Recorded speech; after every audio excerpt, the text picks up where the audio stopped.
Bienvenidos a la Corporación Universitaria Lasallista, con el mejor campus al sur del Valle de Aburrá y del sureste antioqueño. El lugar en el que juntos transformamos realidades, asumimos los retos y hacemos de las ideas las soluciones de hoy y mañana.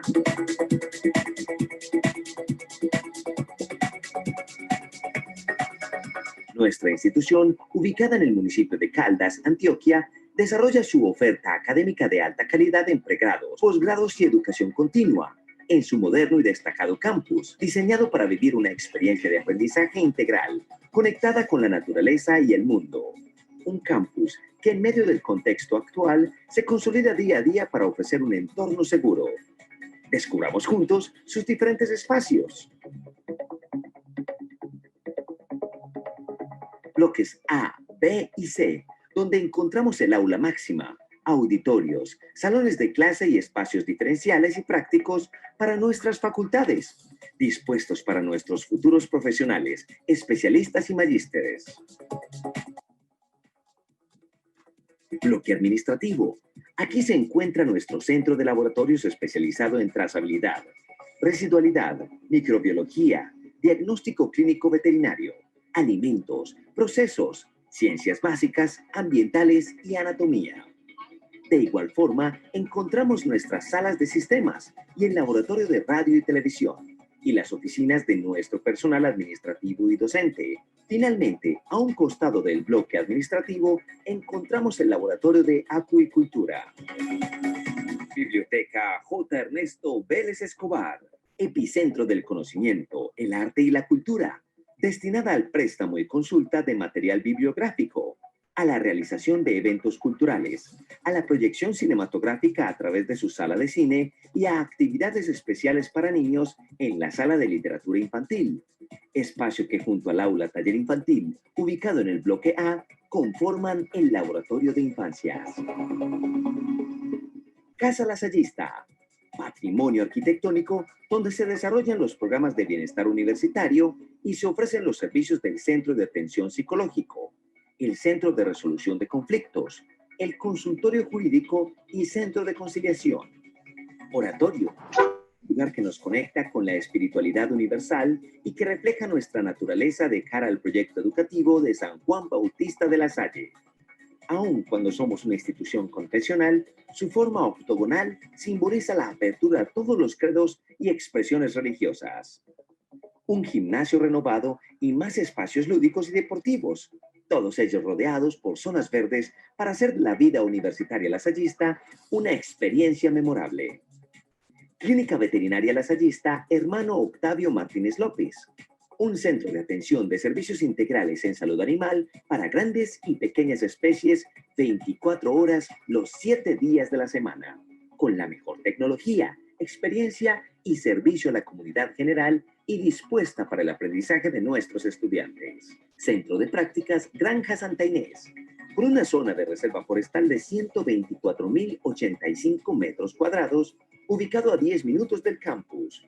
Un espacio que se renueva día a día para la disposición de nuestros estudiantes con actividades de bienestar universitario y, claro está, para un proceso de aprendizaje competente y diferencial en el sector bovino, avícola, ovino caprino y equino. ¿Ya sabes por qué somos el mejor campus al sur del Valle de Aburrá y del suroeste antioqueño? Esto y mucho más por descubrir en la Corporación Universitaria Lasallista. Vigilada Mineducación.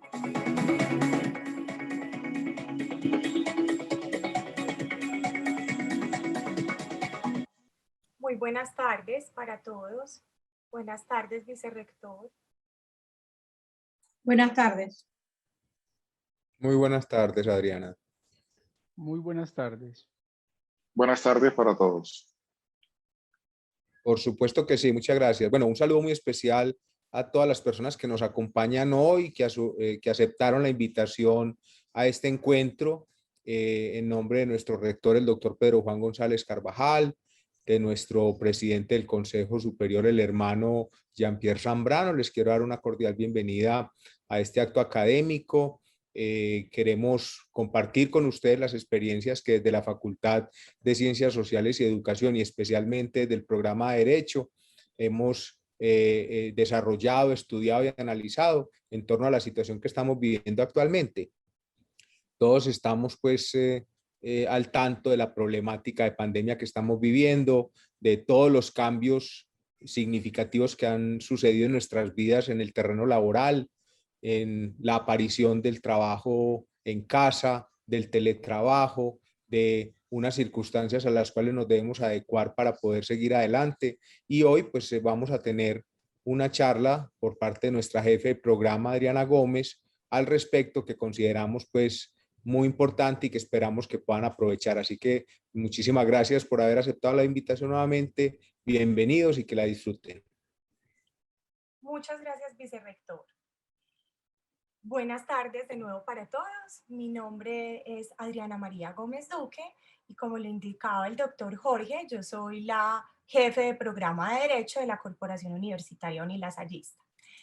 Hemos generado este espacio en materia de derecho laboral y en materia de seguridad social por todas las incógnitas, las inquietudes y todo lo que se ha venido suscitando a raíz de los cambios que hemos tenido en materia de derecho laboral, sobre todo desde el año pasado, que como bien lo decía nuestro vicerrector, pues digamos que ha estado permeado por todo el tema de la pandemia.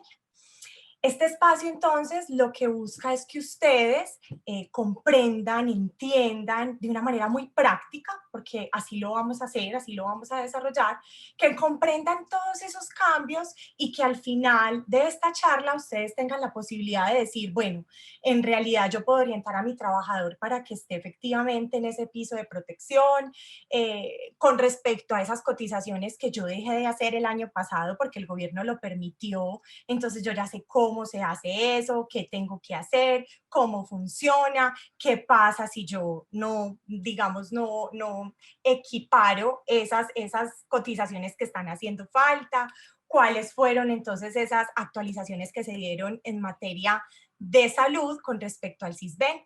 Todas esas cosas las vamos a revisar acá, todos esos temas, y al final vamos a dar un espacio para preguntas. Las preguntas las van a poder desarrollar desde el chat. La profesora Ana María nos va a estar colaborando, nos va a estar apoyando con esto, para que ustedes pues no se vayan a quedar con alguna inquietud que de pronto ya vengan con ella y en el transcurso del desarrollo del tema pues no se haya tocado, o si se tocó ustedes de pronto no hayan tenido la suficiente claridad.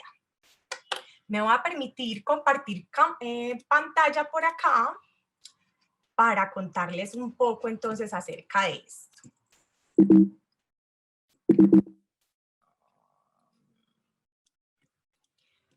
Lice, ¿tú me confirmas si estamos viendo pantalla? Profe, sí, estamos viendo ya la pantalla. Muy bien, muchas gracias. Perfecto. Bueno, ¿cuáles fueron los temas que se propusieron para esta charla? Básicamente se propusieron 3 temas. El primero, que tiene que ver con el piso mínimo de protección, que está consagrado en el decreto 1174 del 2020. El segundo, que tiene que ver con las actualizaciones en el tema del CISBEN.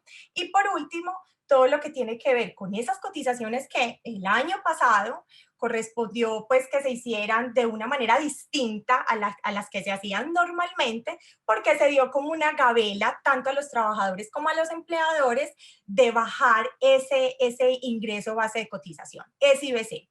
Vamos a iniciar entonces con el piso mínimo de protección. Como les decía, está en el decreto 1174 del 2020 y que pues en última resulta necesario que mencionemos algunos aspectos relacionados con los antecedentes. Y miren, relacionados con los antecedentes porque nosotros somos parte de muchos convenios internacionales que pues en últimas se entienden integrados a nuestro ordenamiento jurídico por medio del bloque de constitucionalidad.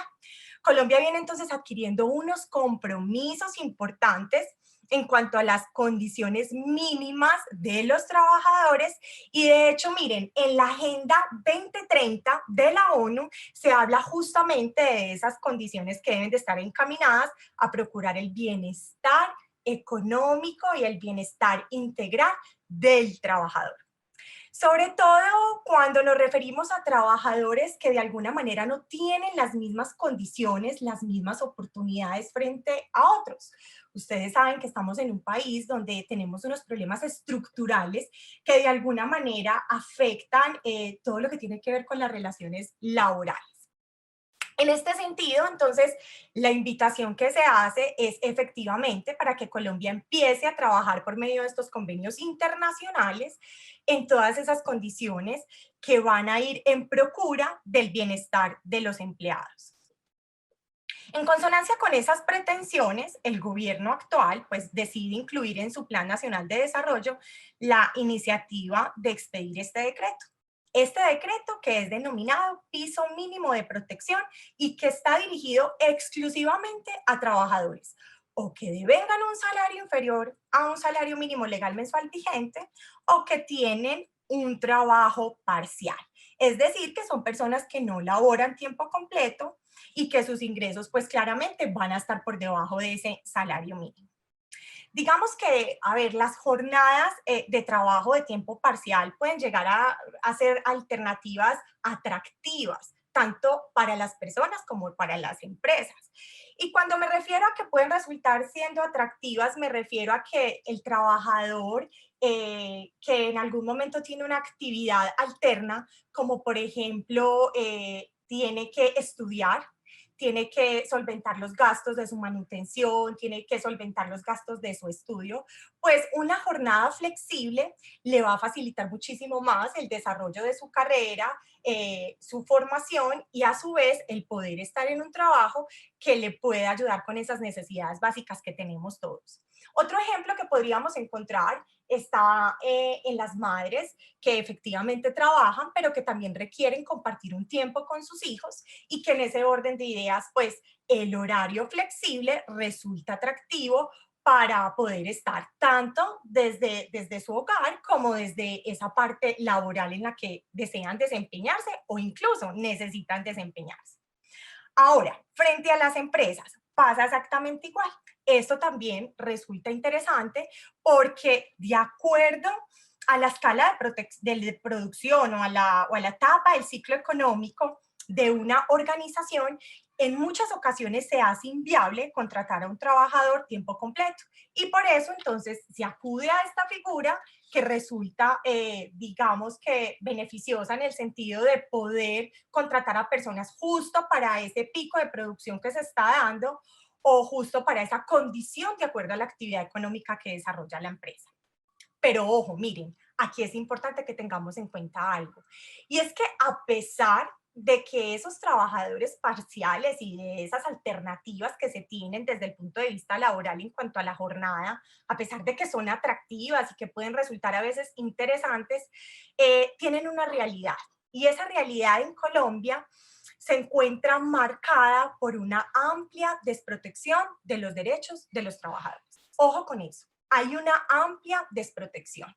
Entonces, siempre cuando se dan este tipo de figuras, nosotros tenemos que revisar cuáles son los pro y cuáles son los contra y sobre todo ir un poquito más allá, porque a veces aparentemente lo que uno lee en la norma pues lo ve como muy adecuado, que en últimas termina siendo un equilibrio contractual para las partes, pero que si entramos a revisar y si ahondamos en temas mucho más delicados, vamos a encontrar diferencias, vamos a encontrar desequilibrio.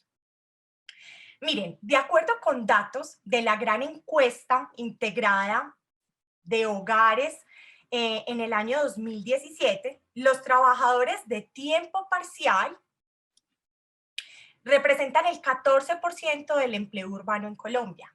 Y ustedes pueden decir, bueno, pero esa no es una cifra muy escandalosa, esa no es una cifra muy preocupante, el 14% pues digamos que no es mucho, pero si nosotros detallamos un poquito más eso qué implica, podemos darnos cuenta que los empleos de tiempo parcial en el país se encuentran por fuera del sistema contributivo de seguridad social. Entonces, miren, voy a aquí dejar de compartir un momentito, yo no sé si me están viendo, porque esto acá... Sí, profe. Sí, ok. Voy a dejar de compartir. Muy bien. Y les voy a explicar lo siguiente. Ojo pues, cuando una persona efectivamente tiene la posibilidad de estar en un sistema de salud, sabemos que existen dos regímenes para hacerlo. Tenemos el régimen contributivo y tenemos el régimen subsidiado. ¿Cuál es la preocupación que suscita con la informalidad que manejamos en materia laboral en Colombia y precisamente con estos trabajadores que están en un tiempo parcial? La preocupación es que efectivamente estos trabajadores no cotizan al sistema de seguridad social con respecto al subsistema en salud y con respecto al subsistema en pensiones, que eso se los voy a explicar más adelante. Entonces es importante revisar cuando efectivamente se da esta situación, si todas estas figuras que empiezan a implementar desde el gobierno, si resultan lo suficientemente válidas frente a la situación que estamos viviendo, por ejemplo, en el tema de salud, ¿cierto? Entonces tenemos un porcentaje muy considerable que está en un régimen subsidiado y un porcentaje muy considerable por bajo que está en un régimen contributivo. Y ustedes dirán, pero Adriana, ¿y qué tiene eso de que estén en el subsidiado y que estén en el contributivo? ¿Qué pasa ahí? Y miren, ahí es importante porque se da mucho desconocimiento y ahí es importante resaltar, porque escuchamos mucho en la calle que nos dicen, por ejemplo, las personitas que nos ayudan en casa nos dicen, ay, no, vea, a mí no me vaya a retirar del subsidiado porque es lo máximo, a mí me atienden súper bien, son adorados, yo nunca tengo problema con nada, yo voy a la IPS y me corren, a mí me dan todos los medicamentos, ¿cierto? Eso es como lo que uno escucha normalmente en el régimen subsidiado. Y podemos decir que sí, que el régimen subsidiado funciona con muy buenas condiciones, pero tiene un agravante y es relacionado con las prestaciones económicas. Ojo, relacionado con las prestaciones económicas. Y cuando me refiero a las prestaciones económicas, me refiero puntualmente a las incapacidades y me refiero a las licencias, tanto de maternidad como de paternidad. Entonces ahí encontramos una diferencia significativa, una diferencia importante que hace que no podamos hablar en términos equitativos cuando estamos en un régimen contributivo como cuando estamos en un régimen subsidiado. Porque si bien en el régimen subsidiado la atención es regia, la gente es queridísima y lo atienden a uno en la IPS, pues como si fuera una reina, entre comillas, en realidad hay otras desventajas relacionadas con estas prestaciones económicas que son importantes revisar. Muy bien, voy a volverles a compartir aquí pantalla. Encontramos entre los trabajadores de tiempo parcial un porcentaje muy significativo del 91% que, como les decía, tienen falencias en cuanto a las cotizaciones en materia pensional. Entonces, miren, encontramos que de esos trabajadores de tiempo parcial, ojo con estos datos, el 91% no contribuyen al sistema de pensiones. Y de ese 91%, el 50% pues no están en el régimen contributivo, ¿cierto? Entonces miren que es importante que vayamos teniendo claro y que empecemos a generar reflexiones en torno a la realidad que se presenta en Colombia, frente a esas pocas cotizaciones que tenemos en el subsistema de pensiones y a esas cotizaciones que tenemos desde el régimen subsidiado, que si ya bien sabemos pues que hay una atención, que hay una IPS, que hay unos médicos especialistas, que si tienen que intervenir quirúrgicamente se interviene, no tienen estas otras consideraciones que sí se tienen en el régimen contributivo relacionado con las prestaciones económicas. Ahora, miren este dato, más delicado aún. El 6% de los trabajadores en tiempo parcial en Colombia, el 6% solamente cuentan con un contrato por escrito. Solo el 6% versus el 45% que son trabajadores que efectivamente sí cuentan con un contrato por escrito.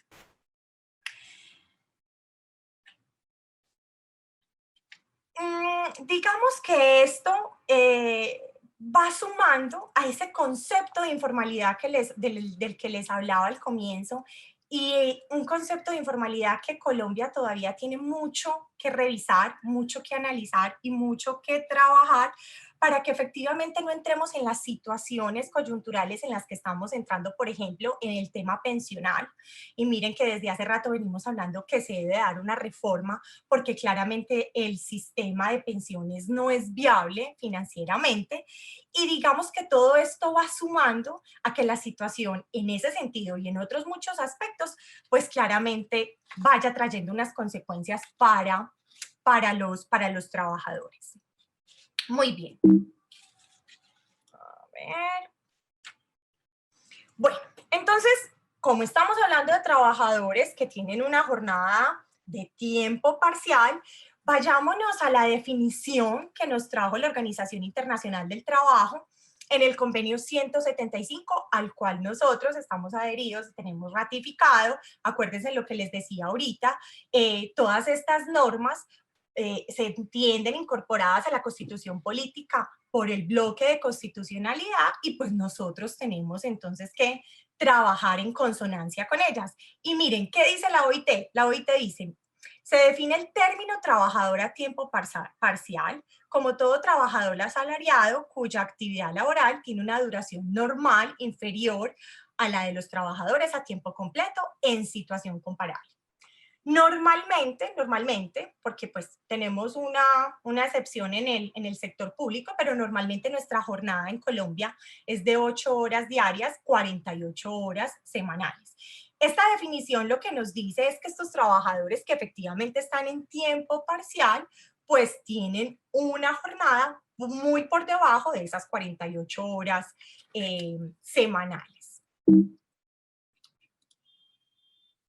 Ahora, tenemos que revisar aspectos relevantes de este decreto.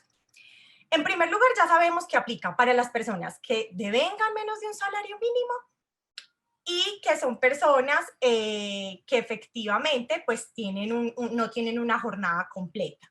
Dentro de este grupo de personas pueden estar las personas dependientes, el trabajador dependiente, es decir, el que está vinculado laboralmente a una organización, a una empresa o que está trabajando con una persona natural.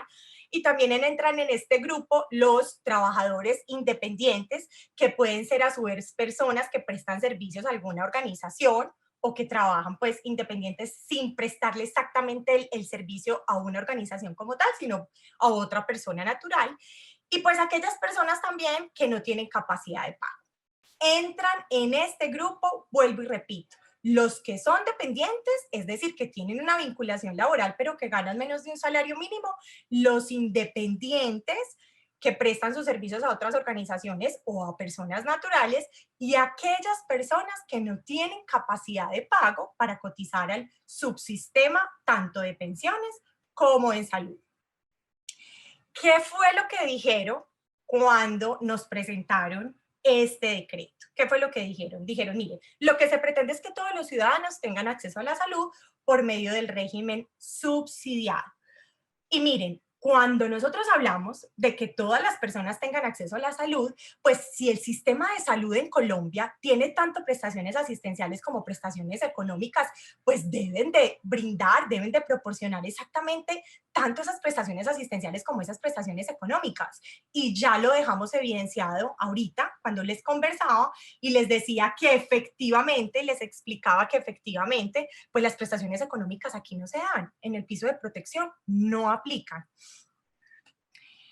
Ellos, pues me refiero al gobierno y a las personas que han estado liderando este decreto, también hablan de una manera de querer formalizar a aquellas personas que no tienen la capacidad de pago. Y aquí también soy un poco crítica y las personas que ya me conocen y que han estado en clase conmigo saben que cuando considero que algo no está como muy acorde con la realidad o que lo que se está diciendo en la norma no se está materializando como se debe materializar, precisamente critico este tema. Y es que si lo que se pretende es formalizar, como ellos dicen, como se ha querido exponer mediante este decreto, pues la idea era mejor tomar la ley y equipararla a las condiciones digamos, a las mejores condiciones en las que pueden estar todos los trabajadores y no bajarla a las condiciones mínimas, que fue lo que se hizo y lo que realmente se materializó con este decreto. Entonces, ¿qué hicieron? Cogieron la ley y dijeron, bueno, no la vamos a equiparar a las mejores condiciones, sino que la vamos a bajar a las condiciones como más mínimas, y efectivamente bajo esas condiciones mínimas vamos a manejar la situación, ¿cierto? ¿Cuáles son las condiciones mínimas? En materia de subsidiado ya sabemos que no hay prestaciones económicas, y en materia de pensiones ya también lo vamos a ver y se los voy a explicar. Mire, vamos a hacer un ejercicio acá bien interesante. Vamos a hacer un ejercicio bien interesante. Para yo sustentarles bien a ustedes el por qué yo digo que no hay igualdad de condiciones. Mire.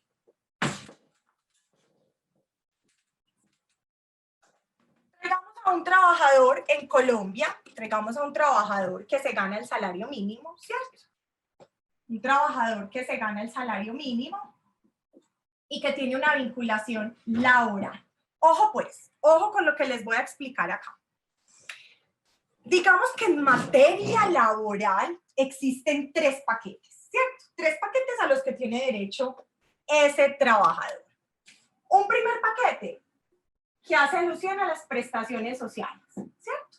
Un segundo paquete que hace alusión a la seguridad social, y otro tercer paquete que hace relación a los parafiscales. En materia de prestaciones sociales, ya los que están estudiando conmigo derecho lo saben, derecho laboral, saben, bueno, en materia de prestaciones sociales, entonces podemos hablar de la prima, de las cesantías, de los intereses a las cesantías, cuando se cumpla con los requisitos, entonces personas que tienen derecho a la dotación de calzado y vestido, cuando se cumpla el requisito, entonces aquellas personas que tienen derecho al auxilio de transporte, y también hablamos del descanso remuneratorio obligatorio, que son las famosas vacaciones, ¿cierto? Eso está aquí, dentro de las prestaciones, pues lo que les mencionaba. Y digamos que a un trabajador vinculado con un salario mínimo, pues le corresponden esas prestaciones sociales, y a un trabajador que está laborando por tiempo parcial, en teoría también le corresponde eso. En teoría, ¿cierto? Otra cosa es lo que se ve en la práctica, pero en teoría tiene derecho a esto. Ahora, en materia de seguridad social, miren pues, ya sabemos entonces que en materia de salud, pues la persona va a pertenecer al subsidiario, ¿cierto?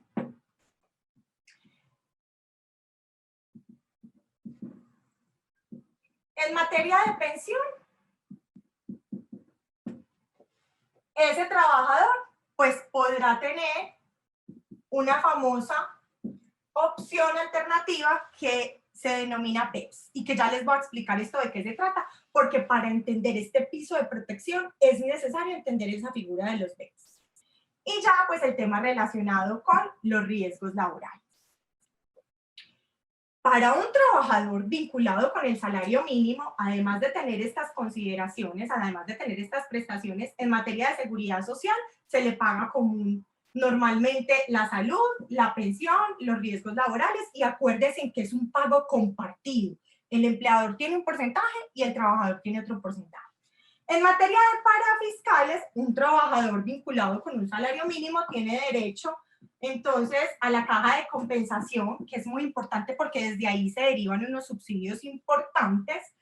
Se tiene el pago pues al ICBF, y se tiene el tema del SENA, ¿cierto? Estos son los parafiscales. Repito, un trabajador vinculado laboralmente con un salario mínimo, entonces, tiene derecho a prestaciones sociales, y ya sabemos cuáles son las prestaciones sociales. Tiene derecho a que se le pague salud, pensión, riesgos laborales, y ya sabemos que es un pago compartido. Y tiene derecho a que se le paguen los parafiscales. En un trabajador de tiempo parcial, de acuerdo a este decreto, ojo, de acuerdo a este decreto, entonces, ya sabemos que esas prestaciones sociales se pagan de manera proporcional. En materia de seguridad social, ya sabemos cuáles son las condiciones de salud. En materia de pensiones, la persona que quiera pensar en la posibilidad de acceder a una pensión, pues digamos que esa posibilidad es muy remota, es muy remota. Y por eso lo que propone es que efectivamente la persona se pueda adherir a esta figura de los BEPS, ¿cierto? En materia laboral, pues en teoría el empleador debería seguir cubriendo este aspecto. En materia de parafiscales, esto se suprime. Esto se suprime. ¿Cuál es la reflexión que yo quiero generar acá? Ojo, ¿cuál es la reflexión que yo quiero generar? En primer lugar, cada uno entiende el decreto y cada uno lo digiere de acuerdo a sus circunstancias, de acuerdo a lo que entiende, de acuerdo a lo que aspira, ¿cierto? Y a las condiciones que tiene actualmente. Pero es importante que la gente entienda, porque sí me parece tenaz cuando de pronto uno en los medios de comunicación o en algunos artículos o en algunas cosas uno lee que este piso de protección va a permitir que los trabajadores de tiempo parcial tengan las mismas condiciones de un trabajador normal. Este es el espacio para decirles que efectivamente eso no es así. Entonces, si usted entiende el decreto, usted va a estar en la posibilidad de decir, no, efectivamente esta no es la panacea, o efectivamente estas no son las mejores condiciones, o efectivamente para una persona que está, digamos que en unas circunstancias laborales precarias, puede ser una buena opción, ¿cierto? Miren, acá este tema hay que revisarlo, como le digo yo a mis estudiantes en materia pensional. No, es que, profe, normalmente lo que le dicen a uno es que la mejor opción para pensionarse está por el lado de Colpensiones. Y en ese sentido, cuando toda la gente empieza como con ese voz a voz, Colpensiones es lo mejor, Colpensiones es lo mejor y es la mejor manera de que, en la que las personas se pueden pensionar, en ese sentido hay que dar claridad, hay que dar claridad. Y lo que yo le digo a mis estudiantes es, ojo, ojo, porque las expectativas de cada persona, las condiciones laborales de cada persona son distintas, y de acuerdo a esas expectativas se va a dar una asesoría y se va a revisar si efectivamente le conviene estar más por este lado o le conviene estar más por este otro lado. Por eso este piso de protección también hay que revisarlo con beneficio de inventario. Y sobre todo conociendo realmente cómo funcionan las cosas, porque no podemos decir, con todo el respeto que me merece pues este auditorio, no podemos decir que son las mismas condiciones las que va a tener un trabajador tiempo completo con una vinculación laboral versus el trabajador que va a estar tiempo parcial dentro de la organización. No son las mismas condiciones, no son las mismas condiciones y yo ya se los acabo de demostrar acá. Vámonos para esa figura de los BEPS.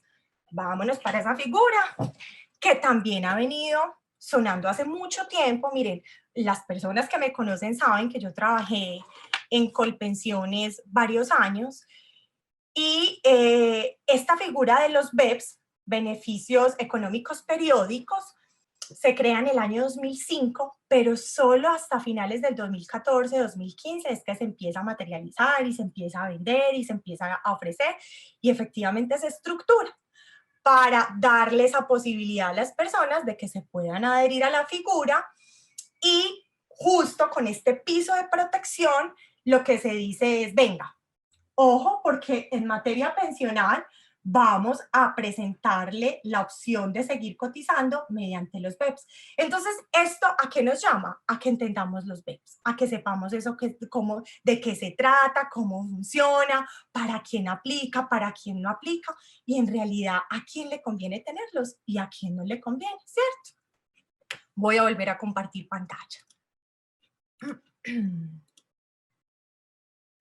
Ay, no, se cerró esto. Y no me lo abrí.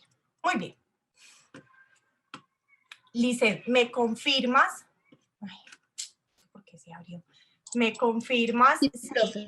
Sí, ok. Ya estamos viendo. Que se abrió otra cosa distinta. Muy bien. Entonces, ¿qué es eso de los famosos BEPS? La definición, beneficios económicos periódicos, es administrado, esta figura es administrada por Colpensiones, por la administradora de pensiones Colpensiones, aplica para quienes no pueden cotizar mensualmente a la pensión de vejez. Entonces esta figura aparece en Colombia como para aquellas personas que efectivamente no tienen los ingresos económicos mensualmente para cotizar entonces al sistema en materia pues pensional, y les dice, venga, como usted no tiene la plata, nosotros lo vamos a ingresar a este programa y usted va a hacer un ahorro voluntario. Y ese ahorro voluntario usted lo va a hacer de acuerdo a las capacidades económicas que tiene. Una vez esa persona cumple la edad para pensionarse, tiene una de tres opciones. Ojo, ojo con esto, tiene una de tres opciones. La primera, pues que se le devuelva su dinero. Y acuérdense en que la devolución del dinero en el régimen de prima media administrada por Colpensiones funciona de una manera, y en el régimen de ahorro individual administrado por los fondos privados funciona de otra manera muy distinta. Y cuando yo les decía ahorita, cuidado, cuidado cuando escuchamos por ahí a los familiares y a los amigos que nos dicen, no, la mejor opción en materia pensional está en Colpensiones, revisemos eso con beneficio de inventario. Cuando les digo cuidado es realmente porque hay que revisar si la persona sí se va a poder pensionar. Porque si la persona se va a poder pensionar, miren, les voy a poner varios escenarios. Si la persona se va a poder pensionar, pues usted tiene que revisar con qué IBC está cotizando. ¿Y qué es eso del IBC? El ingreso base de cotización, es decir, lo que constituye salario en Colombia y que efectivamente es tenido en cuenta por su organización para cotizarle al sistema en materia pensional, ¿cierto? Y en materia de salud y en materia de riesgos, porque todo se toma un mismo IBC para todos los subsistemas. Entonces, hay que revisar en primer lugar eso, ¿cuál es el IBC? Porque si es una persona que toda la vida ha cotizado con el salario mínimo, pues ¿cuál es la diferencia que esté en un régimen o en otro si en definitiva se va a pensionar con el salario mínimo? Nada cambia, nada cambia. Ojo, otra diferencia relacionada con las personas que piensan en que pueden hacer sus cotizaciones normal de acuerdo a su IBC, pero que si en algún momento dado quieren hacer unos aportes adicionales lo puedan hacer, es decir, tener unas cotizaciones de más diferentes a las que tienen mensualmente, ¿cierto? Entonces, inmediatamente usted se tiene que ubicar es en el régimen de ahorro individual. Usted se tiene que ubicar es o en Colfondos, o en Protección, o en Porvenir, o en Mutual, que es las que están funcionando actualmente, o Mutual, ¿cierto? Entonces, ahora, cuando nosotros revisamos todas esas aristas y todas esas situaciones, efectivamente lo que tenemos que tener en cuenta es, si yo estoy cotizando sobre un salario mínimo, pues va a dar igual estar en cualquiera de los dos regímenes, o si yo quiero hacer cotizaciones adicionales, pues ya sé que esa posibilidad me la hace el RAIS, no me la da el RPM, o si yo pienso, ojo con esto, si yo pienso, por ejemplo, en que mi pensión le quede el día de mañana algún familiar, ¿cierto? Inmediatamente nos tenemos que ubicar en el RAIS, inmediatamente, porque acuérdense en que en el RAIS la pensión entra a la masa sucesoral, Por el contrario, en el RPM no. Acuérdense que en el RPM lo que hacen es chulear los beneficiarios y revisan cuáles son, y entonces dicen, bueno, ¿tiene compañera? Sí, tiene compañera. ¿Tiene cónyuge? Sí, tiene cónyuge. ¿Tiene las dos? Entonces las dos entran. Y ya lo sabemos porque en ese sentido han sido los pronunciamientos de la Corte Constitucional. ¿Tiene hijos? Sí, revisemos si los hijos son biológicos, de crianza, adoptivos, y entran también en ese cuento. ¿Tiene hermanos? Sí, tiene hermanos, pero entonces ese hermano dependía económicamente de la persona fallecida y adicionalmente tiene una pérdida de capacidad laboral del 50% superior. Sí, listo, los hermanos pueden entrar. ¿Tiene padres? Sí, y los padres dependían económicamente, entonces se revisa, ¿cierto? Siempre estamos revisando cuáles son los legítimos beneficiarios que podrían aplicar a una pensión. En materia de pensión por vejez en el RAIS, ojo, también se revisan esos beneficiarios, pasa exactamente que con el RPM, pero la diferencia radica en que si esa persona que falleció no cuenta con ninguno de esos beneficiarios, pongo el ejemplo del soltero que nunca se casó, que nunca tuvo una compañera, que no tuvo hijos, que sus padres ya fallecieron y que sí tiene hermanos, pero ninguno tiene una pérdida de capacidad laboral del 50% superior al 50%. Esa plata que se ahorró, esa plata entra a una masa sucesoral, entra a la masa sucesoral. Por el contrario, en el RPM no. En el RPM revisan quiénes son los legítimos beneficiarios y si efectivamente no hay legítimos beneficiarios, pues esa plata se queda en el ICBF. Esa plata no se le devuelve absolutamente a nada. Vea, es que tenía una prima y era súper cercana a ese señor. No, esa prima no puede entrar a reclamar. La respuesta es no. Desde el RPM usted eso no lo puede hacer. Entonces vuelvo a insistir, yo soy un poquito cansona con eso, vuelvo a insistir en que tenemos que tener mucho cuidado cuando nosotros hablamos de qué es lo más conveniente para una persona, porque puede ser que esa persona haya estado soltera y no tenga sus beneficiarios, como puede ser que esa persona esté pensando solo en una pensión de invalidez y en este momento la pensión de vejez la tenga como muy embalatada porque no le interesa, en el sentido de que tiene inversiones por otro lado y en esas inversiones que está haciendo adicionales está pensando en tener su pensión de vejez, o por ejemplo las señoras que nos ayudan en la casa, mucho cuidado con las señoras que nos ayudan en la casa, porque normalmente ellas son, digamos que, blanco de la informalidad en Colombia. Muchos patronos, muchos empleadores pues no le pagan de manera juiciosa las cotizaciones a estas señoras, y las señoras cuando tienen la edad para pensionarse, que ya sabemos que mujeres de 57 años y hombres de 62, pues las señoras no tienen el tiempo para pensionarse en Colombia, de acuerdo a las exigencias que tenemos actualmente en el marco normativo, ¿cierto? Entonces, claro, la señora llega a los 57 años de edad y se revisa la historia laboral y resulta que tiene 7 años cotizados. Entonces, como tiene 7 años cotizados, normalmente lo que se le dice a esa señora es, venga, no, yo lo que he escuchado es que en Colpensiones usted puede estar y que Colpensiones es lo mejor, y usted porque está en Colfondos, ¿quién la pasó para Colfondos? Venga, volvámosla para Colpensiones.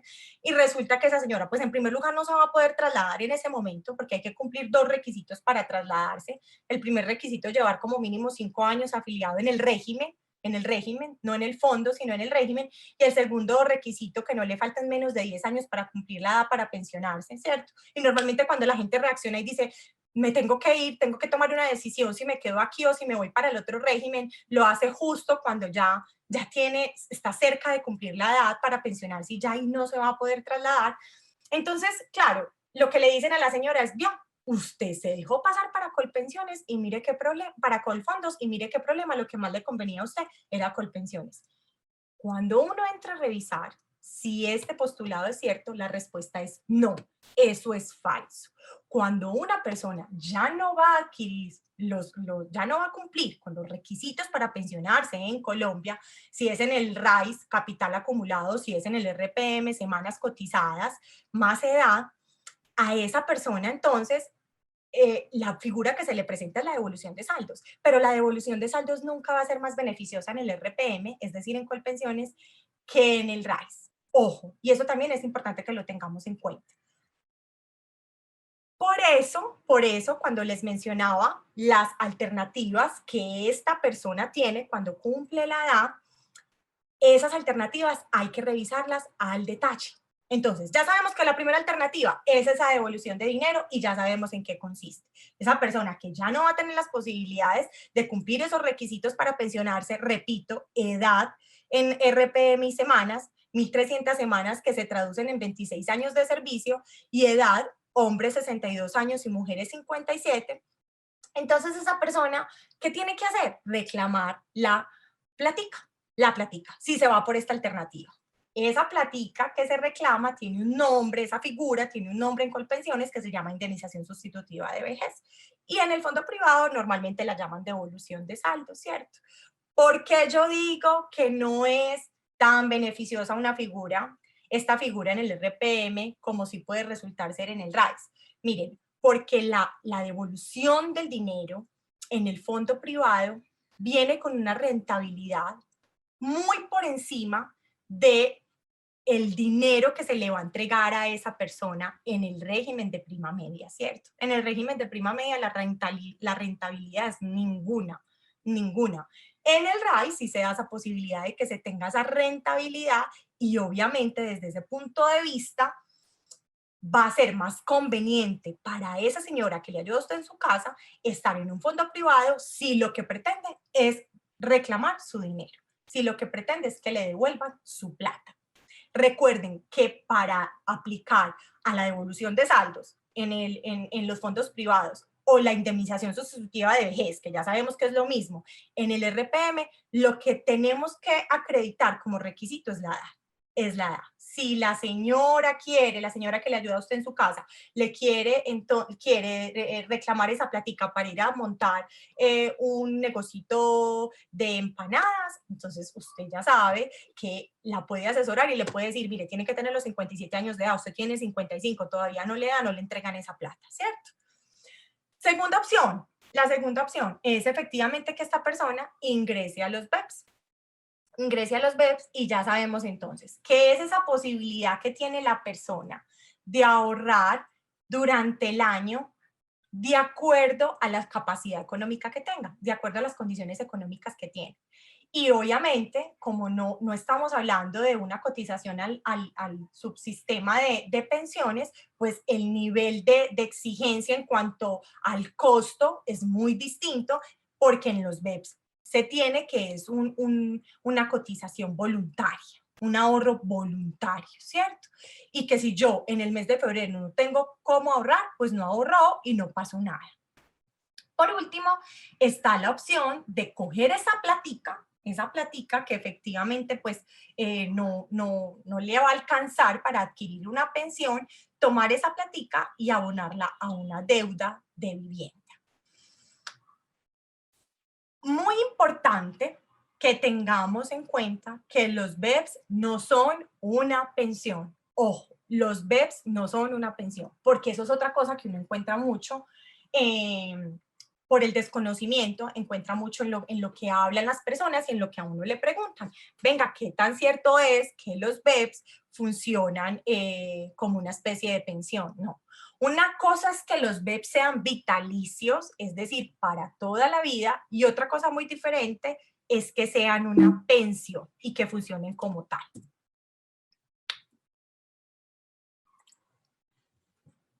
Cuando la persona decide irse por el camino de los BEPS, entonces ya sabemos, la persona tiene una plata ahorrada, la ahorró durante toda su vida laboral, pues es una plata que no le da efectivamente para poderse pensionar ni en un régimen ni en el otro, y por eso opta por irse por este camino. Entonces el gobierno lo que le entrega es un 20% de incentivo a ese dinero ahorrado. Pero entonces, ojo, los BEPS, como son esos beneficios económicos a esa persona, cada 2 meses, de acuerdo a lo que tiene ahorrado, ojo, de acuerdo a lo que tiene ahorrado, cada 2 meses le entregan un valor por ese ahorro más el incentivo del gobierno. Que yo pongo acá el ejemplo, si es una persona que tiene ahorrado 100,000 pesos, entonces el gobierno le entregará 20,000 pesos de incentivo cada 2 meses, cada 2 meses. Muy bien. Otra cosa que es muy común encontrar de pronto en las personas que tienen el desconocimiento es la siguiente pregunta. Venga, Adriana, ¿y yo no puedo estar en los BEPS y en la pensión al mismo tiempo? Y la respuesta es no. O usted hace parte de los BEPS o usted, pues en definitiva, se pensiona. Y ojo, siempre el panorama, digamos que más beneficioso para cualquier trabajador es efectivamente pensionarse. Ojo, es pensionarse. Ese es el mejor panorama para una persona. No, pero es que fíjate que a mí me dijeron que me entregaban 15 milloncitos. No, Adriana, yo, 15 milloncitos, yo con esos 15 milloncitos puedo hacer muchas cosas. Pero son 15 milloncitos que si se le vuelve plata de bolsillo, pues usted se los gastó y se quedó sin platica, ¿verdad?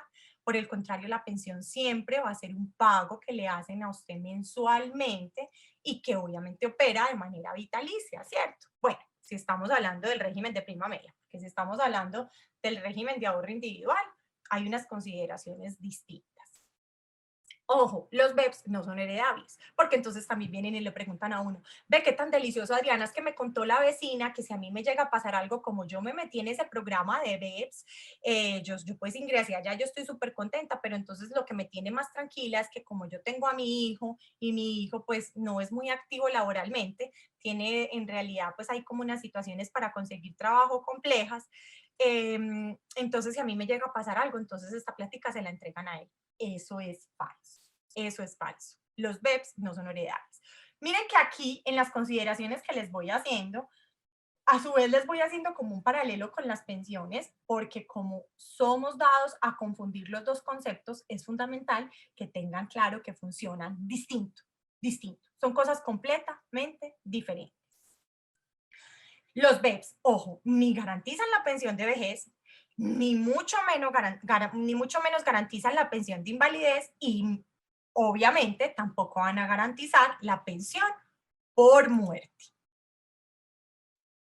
Adicionalmente, en este piso mínimo de protección, entonces le dicen a la persona, buenísimo, porque usted, si no tiene la posibilidad de cotizar mensualmente, no tiene la capacidad, usted es trabajador parcial y devenga menos de un salario mínimo, entonces usted va a tener esa posibilidad de adherirse al programa de los BEPS, ingresar a ese programa de los BEPS, fuera de eso usted va a tener protección en salud desde el subsidiado, que ya sabemos que esa protección no es tan protección, ¿cierto? Porque entonces desde las prestaciones económicas, digamos que se coarta ahí el tema, y adicionalmente va a tener un seguro inclusivo.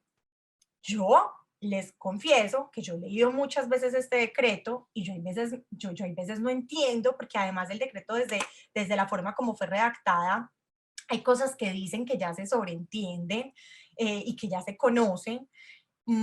Por ejemplo, en el decreto ustedes pueden encontrar que dicen que las personas que entran en el régimen subsidiado pues tienen la posibilidad de tener todas sus prestaciones asistenciales, pero que no tienen prestaciones económicas.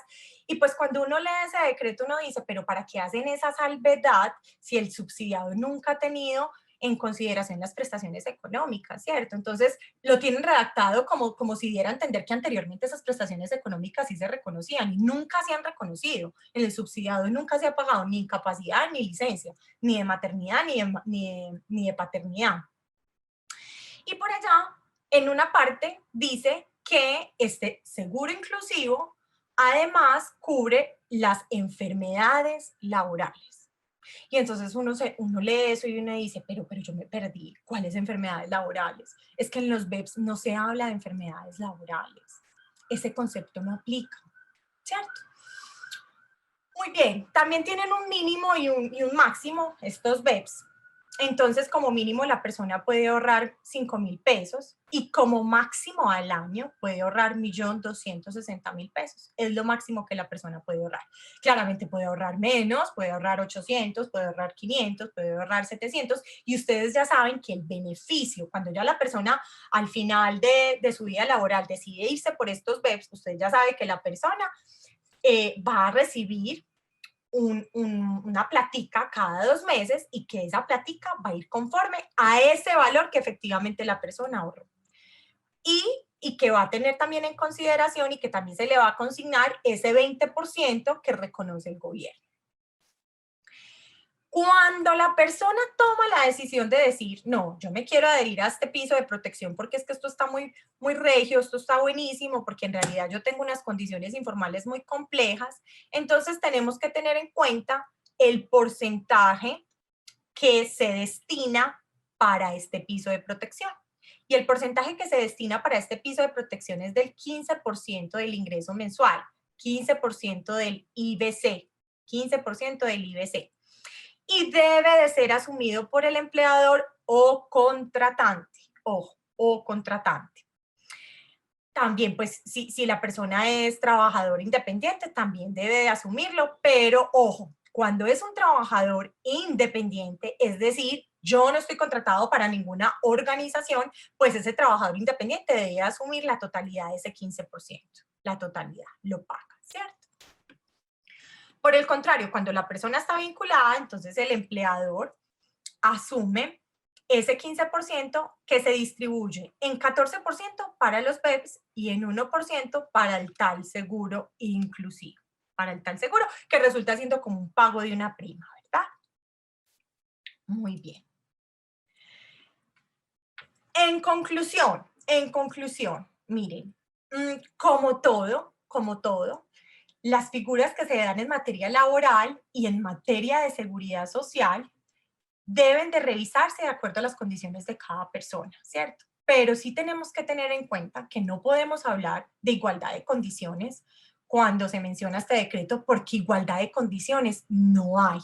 ¿Y por qué no hay igualdad de condiciones? Repito, porque acá la persona difícilmente puede pensar en una pensión, ¿cierto? Uno. Y dos, porque el régimen al que se afilia, al que pertenecería, es el régimen subsidiado, no el régimen contributivo. ¿Cuáles son como las propuestas, pues a manera de conclusión que yo reviso acá y que les comparto a ustedes?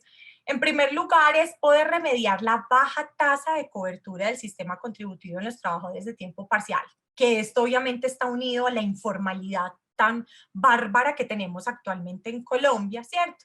Y que para esto entonces se requiere una mayor difusión a los trabajadores, porque ¿qué pasa? Cuando el trabajador está laborando por tiempo parcial, cree que dadas sus condiciones, pues no puede aplicar o no puede pensar el día de mañana en una pensión, ¿cierto? Y entonces deja de cotizar, no cotiza,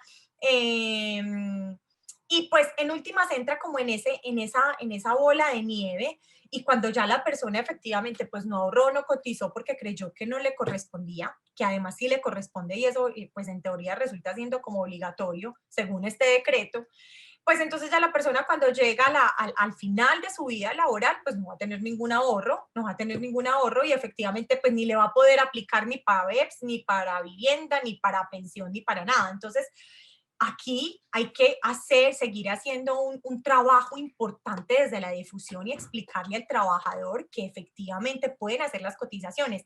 Recuerden que desde el año 2013, ojo, recuerden que desde el año 2013, aquí voy a volver a dejar de compartir para mostrarles otra cosita. Recuerden que desde el año 2013 se da la posibilidad de que las personas puedan cotizar de manera proporcional al tiempo que laboran. Ojo, tenemos esa posibilidad desde el año 2013. Entonces, ¿cómo funciona eso? ¿Cómo funciona? Miren, recuerden que las personas que trabajan en tiempo parcial pueden cotizar de la siguiente manera. Este marcador pues no se está viendo como mucho, pero yo voy a coger uno como más. Vamos a ver si miren, ¿qué dicen? Vamos a revisar. ¿Y qué vamos a revisar? Vamos a revisar usted cuántos días a la semana trabaja. Y en proporción a eso usted me cotiza el sistema, ¿verdad? Entonces, si es una persona que trabaja de 1 a 7 días al mes, pues entonces efectivamente esa persona va a poder cotizar sobre el 25% del ingreso base de cotización. Ojo, sobre el 25% de ese ingreso base de cotización. No, pero es que ve, Adriana, la persona a mí me trabaja entre 8 y 14 días al mes. Bueno, entonces las cotizaciones ya se van a poder hacer sobre el 50% del IBC. Ojo, pilas con algo. Ese IBC nunca puede estar por debajo del salario mínimo legal mensual vigente. Nunca. Usted no va a poder cotizar. Eso sí todavía no se ha negociado y espero que no se negocie. Entonces, si bien la persona puede recibir ingresos inferiores, las cotizaciones como mínimo deben de hacerse sobre el salario mínimo, ¿verdad? Bueno, no, Adriana, pero es que esa persona trabaja conmigo de 15 a 21 días al mes. Entonces, las cotizaciones ya se van a poder hacer sobre el 75% de este IBC. Y si la persona ya trabaja con usted más de 21 días, ya las cotizaciones se deben de hacer por el 100%. En Colombia ya tenemos esa posibilidad desde el año 2003, que esas cotizaciones se hagan en proporción al tiempo que la persona efectivamente cotiza. Perdón, trabaja. Voy a volver a compartir acá. Ay, volví a cerrar. Muy bien. Otra de las conclusiones que yo, pues, digamos, las consideraciones y de alguna manera la crítica que yo le hago a este decreto está encaminada a que, venga, si nosotros vamos a hablar de que vamos a traer un piso mínimo de protección, porque además, de acuerdo a los convenios que tenemos ratificados a nivel internacional, tenemos que trabajar en este tema, pues que en realidad sean condiciones, digamos, que tengan un equilibrio contractual y que efectivamente se vean reflejadas en beneficios para el trabajador, ¿cierto? Que sean condiciones iguales para todo el mundo y que no se preste esto para revisar que efectivamente un trabajador contratado tiempo completo, digamos que va a tener unas consideraciones, pero el trabajador por tiempo parcial vaya a tener otras consideraciones distintas. No, si nosotros vamos a buscar un equilibrio, busquémoslo en todos los tres paquetes. Acuérdense de los paquetes que les mostré, en todos los tres paquetes, prestaciones sociales, seguridad social y parafiscales. Pero no permitamos que ese desnivel, entonces, se aplique, porque entonces no estaríamos hablando realmente de que son condiciones iguales para todo el mundo, ¿verdad? Bueno, aquí les hablé de que desde el año 2013 efectivamente tenemos esas posibilidades de cotizar de manera proporcional y cerremos entonces este piso de protección. Con estas conclusiones ya sabemos cómo funciona, ya sabemos entonces que la persona que quiere adherirse a o que quiere ingresar a este piso de protección no va a tener la posibilidad de estar en un régimen contributivo, uno, y dos, pues las posibilidades y como digamos que el sueño de una persona poderse pensionar van a estar mucho más restringidas de alguna manera. Y ustedes entonces pueden pensar y me pueden decir, pero entonces, Adriana, de acuerdo a lo que usted está diciendo, los BEPS no son como una muy buena alternativa. Mire, hay que revisar. Volvemos a lo mismo, hay que revisar. ¿Por qué? Porque ya les cuento. Cuando yo trabajaba en Colpensiones y me tocaba la tarea de notificar a las personas que efectivamente iban a reclamar su platica, es decir, bajo la figura de indemnización sustitutiva de vejez, y ya sabemos que iban a aplicar a esa figura porque no tenían los mínimos para poderse pensionar por vejez, ¿cierto? Entonces, cuando las personas llegaban y yo las notificaba, el panorama era más o menos el siguiente. Una persona de 65 años, le han dado 2 infartos, vive en una situación de precariedad, es decir, sus condiciones socioeconómicas son bastante complejas y tenía la posibilidad o de entrar a los BEPS o que se le devolviera su plata. Y yo revisaba entonces y efectivamente a esa persona le iban a devolver de lo ahorrado 20 millones de pesos, 20 millones de pesos. Entonces, mire, cuando es una persona que ya tiene una situación de salud delicada, que es una persona que, pues, en teoría, digamos que esa plata la puede invertir en otra cosa y esa otra cosa le puede generar unos mejores ingresos para satisfacer sus necesidades, versus lo que se le ofrecerían los BEPS, pues yo, como abogada de Colpensiones, pensaba en mis adentros. A mí no me parece que esta sea una buena opción. A mí no me parece que esta sea una alternativa para esta señora o para este señor que ya está en un estado de salud delicado, que es una persona que necesita su plata, que está pensando en invertir en otra cosita que le genere más ingresos, porque pues claramente los ingresos que le generan los BEPS no son los más altos, ¿cierto? No son los más altos. En muchas ocasiones hicimos los ejercicios allá en Colpensiones y una persona pues recibían cada 2 meses 80,000 pesos, 100,000 pesos, es decir, cada 2 meses, es decir, que serían 50, 40,000 pesos mensuales. Por Dios, ¿quién vive con 50,000 o 40,000 pesos mensuales, cierto? Entonces, esa era como mi discusión interna y yo decía, no, en realidad esta figura para este tipo de personas no aplica. Pero por el contrario, si nosotros, por ejemplo, hablamos de un vendedor ambulante, una persona joven que desde muy jovencito empezó a hacerse su negocito y vende perros, voy a poner el ejemplo, y vende perritos o vende cualquier cuestión pues en la calle, y no tiene una formación y no es una persona que tenga como muchas oportunidades, muchas posibilidades de acceder a un estudio y de, digamos, de tener unos ingresos diferentes el día de mañana y entra a este programa, me parece que es una buena alternativa, es una buena alternativa. Ahora, una pregunta que le hacen a uno mucho. Adriana, venga, entonces este señor, este pelado, este joven que empezó pues como vendedor ambulante, efectivamente pues sus condiciones eran difíciles, no podía estudiar, las posibilidades de que creciera laboralmente pues eran muy pocas, pero resultó que pues en el transcurso del camino él logró salir adelante, conoció a una persona que le ayudó y le dio la oportunidad y entonces ya está vinculado y toda la cosa, pero él inició con la idea de entrar a este piso mínimo de protección y de hacer su ahorro mediante los BEPS. Entonces, ¿qué pasa con esa persona? Miren, esa persona, si después de trabajar toda su vida laboral, empezó como ambulante y después, digamos que el tema laboral se le compuso, se le mejoró y las condiciones fueron distintas, pues si esa persona el día de mañana cumple con los requisitos para pensionarse, se va a poder pensionar. No quiere decir que lo que tiene ahorrado en BEPS, ahí en BEPS se queda y le van a decir, no, usted con esa plática no puede ya sino tener estos beneficios económicos y usted no puede pensar en una pensión, ¿no? Eso es algo que no se le puede negar a ninguna, y eso está dentro de las políticas públicas de un gobierno, o sea, está el tema de garantizar que las personas en la medida de sus posibilidades tengan derecho al acceso a la pensión, ¿cierto? Y obviamente desde el rango constitucional, desde el tema constitucional, sí que hay tela para cortar al respecto, ¿cierto? Pero sí es importante que tengan claro que si esa persona inicia su vida laboral con esa informalidad y que efectivamente no se ve pues como un futuro muy promisorio, pero en realidad cambia, pues que efectivamente el día de mañana pueda acceder a esa pensión o pueda acceder a otro tipo de reconocimiento, llámese devolución de saldos. No es que tenga que dejar la plata en los BEPS, porque eso pues sí tampoco, ni más faltar. No es que la tenga que dejar ahí y la persona al final es autónoma, es libre de tomar la decisión si yo me voy por un lado, si me voy por el otro, ¿cierto?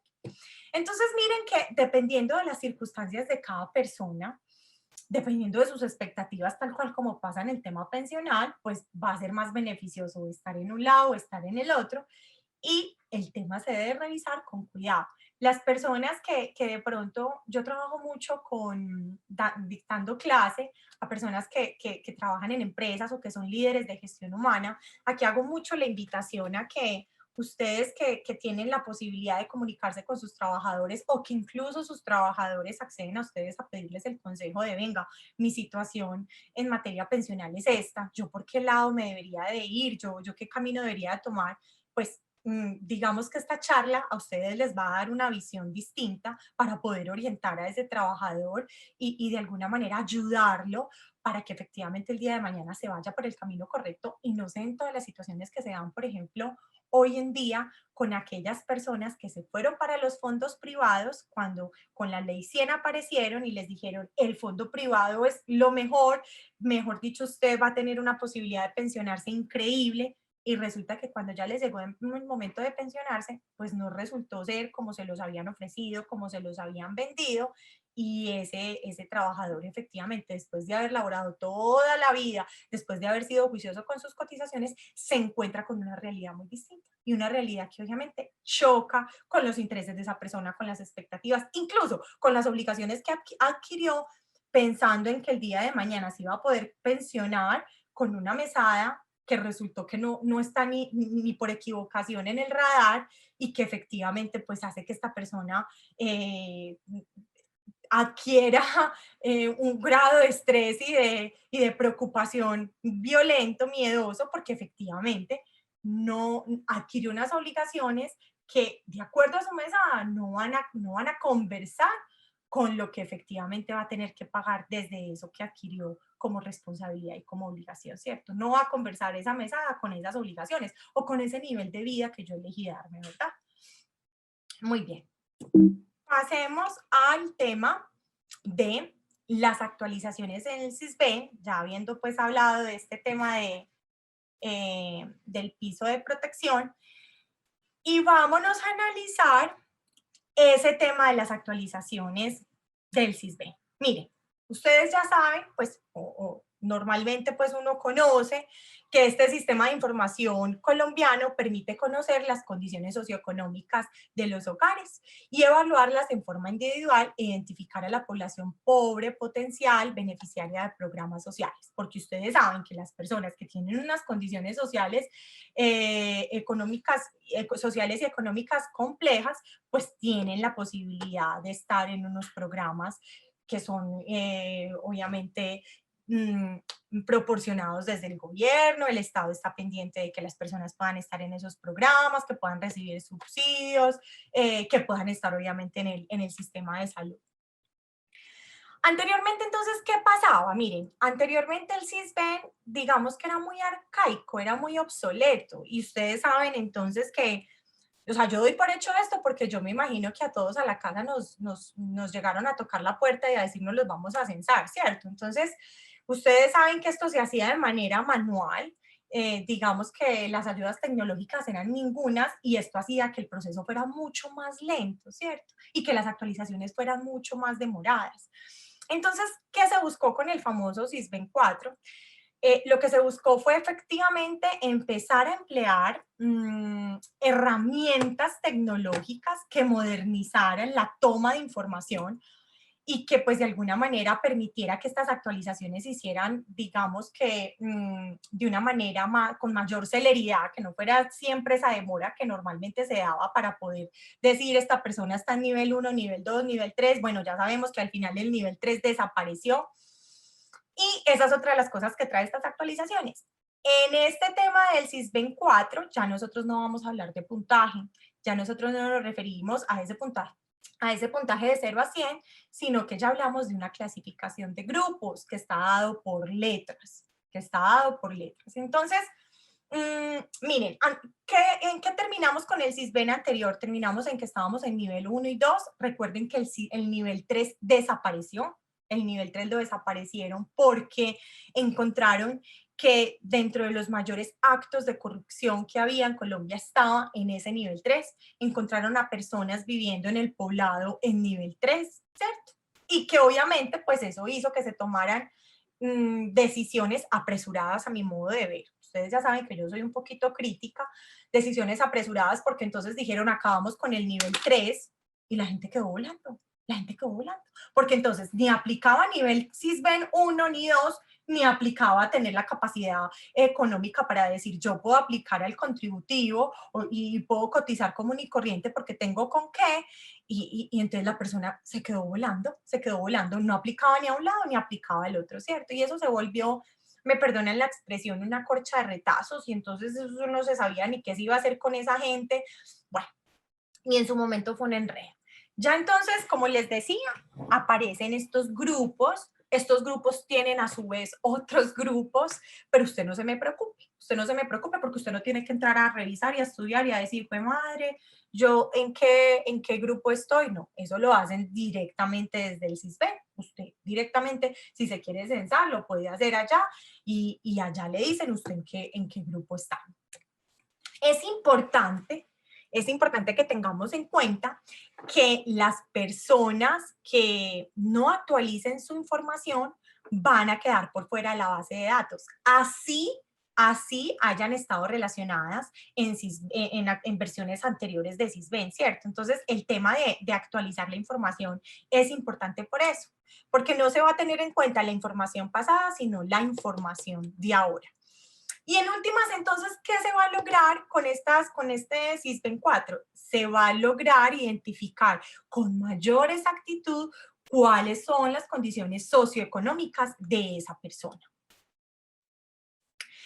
Como les decía, entonces, se incluyen mejoras en los procesos operativos y metodológicos. Claramente esto ya va a ser muchísimo más rápido, ya no van a estar las personitas manualmente, ¿usted qué tiene? Muestre a ver, ¿tiene nevera? ¿Tiene lavadora? Porque tal cual llegaban a revisar eso, ya las cosas van a funcionar muy distinto porque todo va a estar apoyado en herramientas tecnológicas. Miren, lo que van a hacer es que por medio de unos celulares toman pues, la cédula, el código de barras de la cédula, y ahí se va a poder desplegar información de esa persona y se va a poder identificar en qué grupo está. Esta versión entonces tiene en cuenta tanto la calidad de vida como la capacidad de generación de las dimensiones de vivienda, salud, educación, mercado laboral, buscando así que los subsidios lleguen a la población con mayores niveles de pobreza y vulnerabilidad, porque claro, eso se nos iba desdibujando.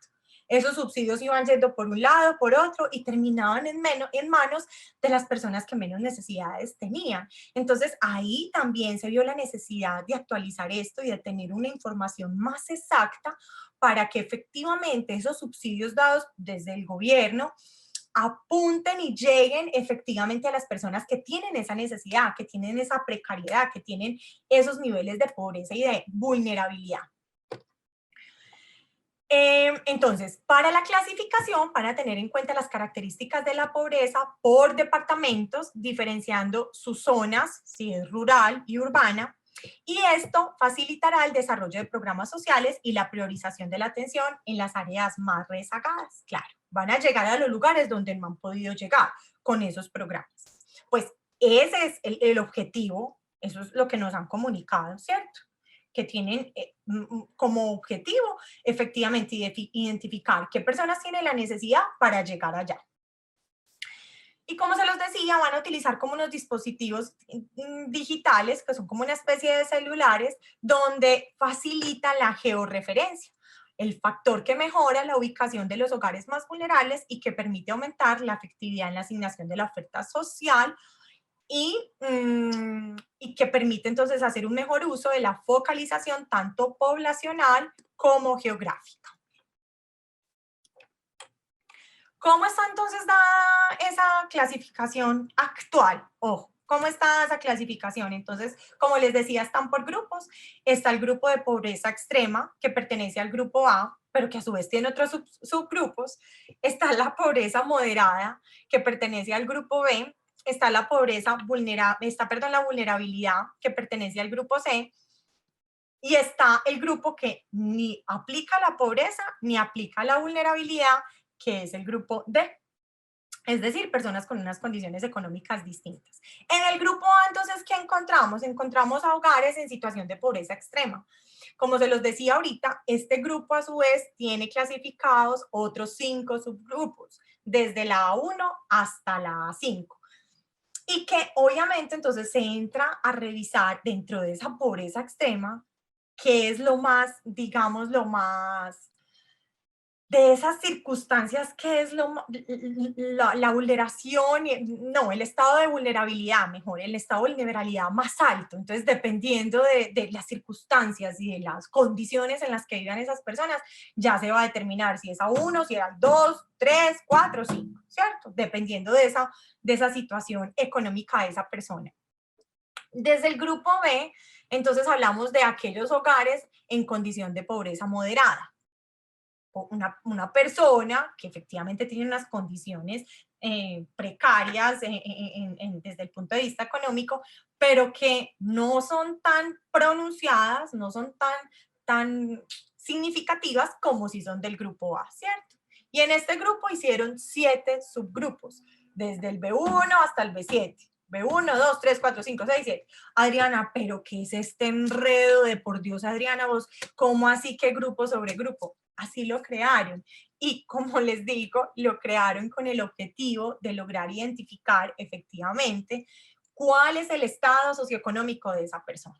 ¿Cuál es el estado socioeconómico? Porque podemos encontrar, a mí me decía una vez una estudiante de una especialización en una clase de una especialización que dicté, que ella me decía, profe, lo que pasa es que dentro de la pobreza, entonces si se revisa si la persona efectivamente tiene cama, por decir algo.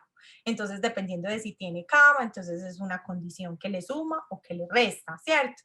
Si la persona tiene fogón, entonces dependiendo de si tiene estufa, si tiene fogón, le suma, le resta. Es duro, es una realidad compleja. Yo, por ejemplo, no sería capaz de trabajar en el Sisbén y revisar este tipo de actualizaciones, porque ahí se debe de ver en realidad la condición humana de las personas, sobre todo cuando están en estos grupos donde la pobreza es extrema, y que en últimas, pues, dadas las circunstancias del país, uno no ve como una pronta acción al respecto para mitigar todas esas situaciones. Entonces es bastante complejo. Desde el grupo C encontramos a hogares en condición de vulnerabilidad. Este grupo tiene 18 subgrupos, desde el C1 hasta el C18. Y el grupo D, entonces, comprende hogares que no están en situación de pobreza y este a su vez tiene 21 grupos. Como les digo, todos estos subgrupos hay que revisarlos. Ustedes no, tranquilos, ustedes no tienen que hacer esa tarea, pero lo que se hace es revisar de acuerdo a las condiciones que tiene esa persona socioeconómica, revisar efectivamente en qué grupo está y a su vez en qué subgrupo está. Pero repito, usted no se me estrese porque a usted no le toca esa tarea. Esa tarea le corresponde directamente a la entidad, ¿verdad? Muy bien. ¿Cuándo son necesarias hacerse esas actualizaciones? Vea, Adriana, es que sí, yo tengo que hacer la actualización porque yo he escuchado que eso hay que hacerlo. Sí es importante hacerlo porque ahorita se están dando esos cambios, pero ya cuando usted esté actualizado, es importante también que revise y digamos que de acuerdo a alguna situación de cambio que tenga en su núcleo familiar, vuelve y actualice, ¿cierto? Entonces, ¿cuándo se deben de dar esas actualizaciones? En primer lugar, cuando se dan cambios en los datos suministrados al SISBEN de alguno de los integrantes del núcleo familiar. Datos diferentes. No, es que mire, Adriana, nosotros ¿por qué tenemos que hacer la actualización? Porque en mi casa somos Hugo, Paco y Luis. Hugo está en el subsidiado, Paco está en el subsidiado, porque pues obviamente no tenemos trabajo ni nada, pero Luis logró conseguirse un trabajito. Adriana, logró conseguirse un trabajito. Y como se logró conseguir un trabajito, entonces lo van a vincular y esa persona ya no va a ser parte del subsidiado, sino que va a ser parte del contributivo y ahí se tiene que dar ese cambio, ¿cierto? Entonces, esa es una actualización que se debe hacer. Otra actualización, cuando desee retirarse todo el núcleo familiar del SISBEN. Entonces, no, Adriana, es que estábamos todos en el SISBEN recibiendo pues el régimen subsidiario porque no teníamos trabajo, la situación estaba muy compleja, estábamos vendiendo aguacaticos y toda la cosa, pero afortunadamente conocimos a un finquero que nos va a dar trabajo a todos y lo vamos a apoyar. Entonces mi hermano le va a ordeñar las vacas, yo lo voy a apoyar fumigando unos cultivos, etcétera, etcétera. Entonces, como vamos a tener una vinculación, yo ya entonces no haría parte del SISBEN. Efectivamente, esa persona sale del SISBEN y entra al régimen de seguridad social, donde efectivamente tiene que cotizar, al sistema de seguridad social, perdón, donde efectivamente tiene que cotizar. Ay, no, Adriana, pero espere un momentico, porque esa es una pregunta que le hacen a uno mucho. Usted me está diciendo que yo me tengo que retirar del subsidiado, como es de bueno, como me sirve, como me atienden de bien, y que me tengo que ir para el contributivo porque ya estoy vinculado y porque me exigen cotizaciones y toda la cosa. Sí, efectivamente, la persona pasa al contributivo, pero ¿qué es importante aquí decir? Miren, anteriormente pasar del régimen subsidiado al régimen contributivo era toda una maraña y eso era demoradísimo y bueno, y entonces la persona de alguna manera, si se enfermaba era estresada, ¿yo qué voy a hacer? Porque yo ya me retiré de este y estoy en este. Actualmente hay un concepto que se llama movilidad y que facilita mucho las cosas porque ya digamos que las EPS entonces tienen la posibilidad de tener a la persona tanto en el régimen subsidiado como en el régimen contributivo y en ese orden de ideas se hace el trámite interno. Entonces, si yo estoy perteneciendo a Sura y estoy en el subsidiado y conseguí trabajito, me pasa, desde la misma Sura, me hacen el trámite de pasarme por este concepto de movilidad, me pasan a la otra, al otro régimen y cuando yo me vuelvo a quedar sin trabajo y necesito volver al subsidiado, vuelve y se da el traslado sin problema por medio de esta figura movilidad que, como les digo, ya no es tan compleja como era anteriormente, ¿cierto? Otra de las razones por las que se tiene que actualizar información es porque se va a retirar alguna de las personas del núcleo familiar. En la otra era, nos vamos a retirar todos porque todos conseguimos trabajo. En la tercera es porque alguna de las personas pues se va a retirar del núcleo familiar porque, Adriana, ve, nosotros lo teníamos ahí porque pues era el hijo de una vecina y la vecina nos pidió el favor y nosotros vivíamos con él porque a la vecina le tocó irse para el pueblo y nos daba mucho pesar de ese muchacho y todo, pero no, la vecina llegó y dijo que él se iba a llevar a su muchacho para el pueblo, que él no se aguantaba sin su hijo, no sé qué. Entonces ya ese muchacho no hace parte de nuestro núcleo familiar, salió de nuestro núcleo, ya hace parte del núcleo familiar de la mamá, ¿cierto? Y por último, cuando se da ingreso de personas a la conformación de ese núcleo familiar, también pasa. Entonces, no, es que como le parece a Adriana que yo tengo a mi hijo de 7 años y yo no, pues no lo había reportado y entonces no tiene salud y toda la cosa. Entonces, bueno, es una persona que ingresó al núcleo familiar y que por ende entonces debe hacerse esa actualización. Bueno, estas son las actualizaciones. Ay, no. Estas son las actualizaciones que se dieron en el CISBEN y que, como les decía, básicamente están orientadas a modernizarse desde el punto de vista operativo, desde el punto de vista tecnológico, desde el punto de vista administrativo, para que la recolección de esa información, además de ser más rápida, sea más puntual y efectivamente aplique a la condición socioeconómica que tiene esa persona, y que si ese beneficio que el día de mañana o ese subsidio que el día de mañana se le quiere reconocer desde el gobierno a ese trabajador porque efectivamente, o a esa persona porque efectivamente no tiene unas condiciones socioeconómicas buenas, pues que sí llegue a ese trabajador y que no termine en manos de una persona que efectivamente no tenga unas condiciones precarias y se termine como desdibujando el objetivo de esos subsidios y de todos esos programas que son creados exclusivamente para la persona que no tiene unas buenas condiciones económicas. Por último, vamos a pasar a nuestro tercer tema. Ya vimos piso de protección, ya vimos todo lo que tiene que ver con las actualizaciones en el CISBEN y entraríamos a hablar del decreto 376 del 2021.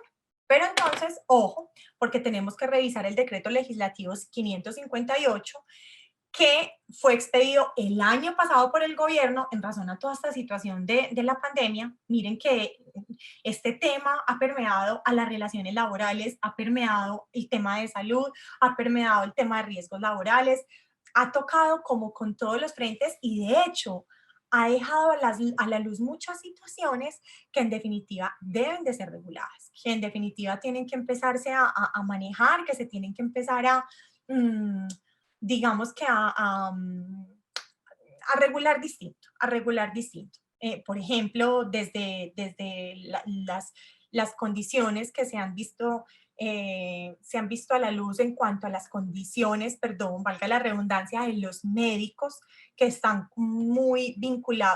vinculados normalmente con contratos de prestación de servicios, ¿cierto? Eso se dejó, digamos que más a la luz, porque anteriormente sí se mencionaba, venga, es que aquí muchos de los profesionales de la salud están sin vinculación, sino que están bajo ese contrato de prestación de servicios, y que en últimas, pues, hacía que las condiciones fueran distintas. Eso sí estaba debajo debajo de la manga, entre comillas, pero ahora con esta pandemia, obviamente, eso salió a la luz, ¿cierto? ¿Qué pasó acá? Entonces, dijo el gobierno, esta situación está muy compleja y está muy compleja para el trabajador como para el empresario.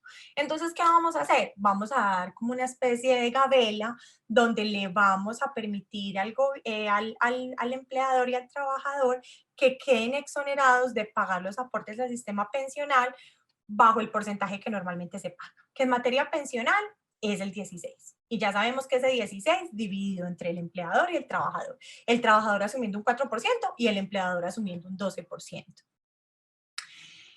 ¿Qué dijo entonces el gobierno? Yo los voy a exonerar para que no tengan que pagar ese 16%, sino que ya paguen un 3%. Quiere decir que se exoneraron de pagar un 13% entre el empleador y el trabajador para el subsistema de pensiones. Ahora, aparece el decreto 376 del 2021, donde ya el gobierno regula la manera como se va a pagar los aportes en materia pensional por los meses de abril y mayo del año pasado, porque efectivamente esa gabela solo se dio en esos 2 meses, abril y mayo. Pero entonces, ¿qué pasa? El gobierno dice, bueno, vamos a exonerarlos a ustedes empleadores y trabajadores de pagar ese porcentaje, o sea, ese 13% adicional, pero la Corte Constitucional entra a revisar y dice, no señor, esto es declarado inexequible. y declaró en esa parte la inconstitucionalidad y ordenó al gobierno que en un plazo razonable las personas pudieran hacer el ajuste. Entonces, pilas. El año pasado el gobierno viene y dice, a usted empleador y usted trabajador, dadas las circunstancias, como esto está tan complejo, vamos a bajar esas cotizaciones del 16% al 3%. Miren el bajón tan fuerte que se hizo, ¿cierto? En materia pensional, quedando un 13% por fuera. Pero, entonces, una vez la Corte Constitucional analiza esto, dice, en un momentico, esto queda declarado inexequible y me hace el favor, gobierno, y usted se pone las pilas a revisar para que en un tiempo razonable, tanto los trabajadores como los empleadores hagan ese reajuste. Hagan ese reajuste del ¿cuánto? Del 13%. Y dentro de ese plazo razonable habló de 36 meses a partir del 1 de junio del 2021. Ojo con las personas que pertenecen a empresas acá, que están trabajando en el área de recursos humanos o en el área de nómina, o que son personas pues que de alguna manera tienen que ver con este tema. A partir del 1 de junio empieza a correr ese término de los 36 meses. ¿Para qué? Para ponerse al día con esas cotizaciones. Entonces, ¿qué se va a hacer? Se va a compensar ese 13%, pero se va a compensar entre las dos partes, ¿cierto? Asumiendo entonces el empleador el 9.75 y el trabajador el 3.25. Venga, Adriana, ¿y qué pasa con los trabajadores independientes? Pues el trabajador independiente asume la totalidad, es decir, el 13% que le quedó faltando. ¿Qué dijo el gobierno entonces? El gobierno dijo, bueno, entonces yo les voy a dar un plazo de 36 meses, o bueno, eso fue más dado desde la Corte Constitucional, van a tener un plazo de 36 meses para hacer esos ajustes, ¿cierto? Si lo hacen dentro de esos 36 meses, pues no se va a dar lugar a intereses, ¿cierto? No se van a cobrar intereses a los empleadores y a los trabajadores, que acuérdense que los intereses en materia de seguridad social son bastante altos, son tipo DIAN, ¿cierto? Entonces, pilas, pues, porque esos intereses ni de riesgo nos pueden coger. Y hicieron como alusión al tema de los trabajadores que están próximos a pensionarse. Entonces dijeron, ojo, si la persona está próxima a cumplir los requisitos para pensionarse, si le faltan 3 años o menos, entonces el empleador debe de correr a hacer la vuelta y ajustar. Entonces usted que está ahí conmigo en esta charla y si hace parte de la empresa, si es dueño de la empresa o si hace parte de gestión humana, de nómina, de cartera, de lo como se llame en su empresa, usted tiene que entrar a revisar, Dios mío, de esta lista que yo tengo de empleados, quienes están próximos a pensionarse. Porque ya sabemos que se le tienen que hacer las cotizaciones pronto.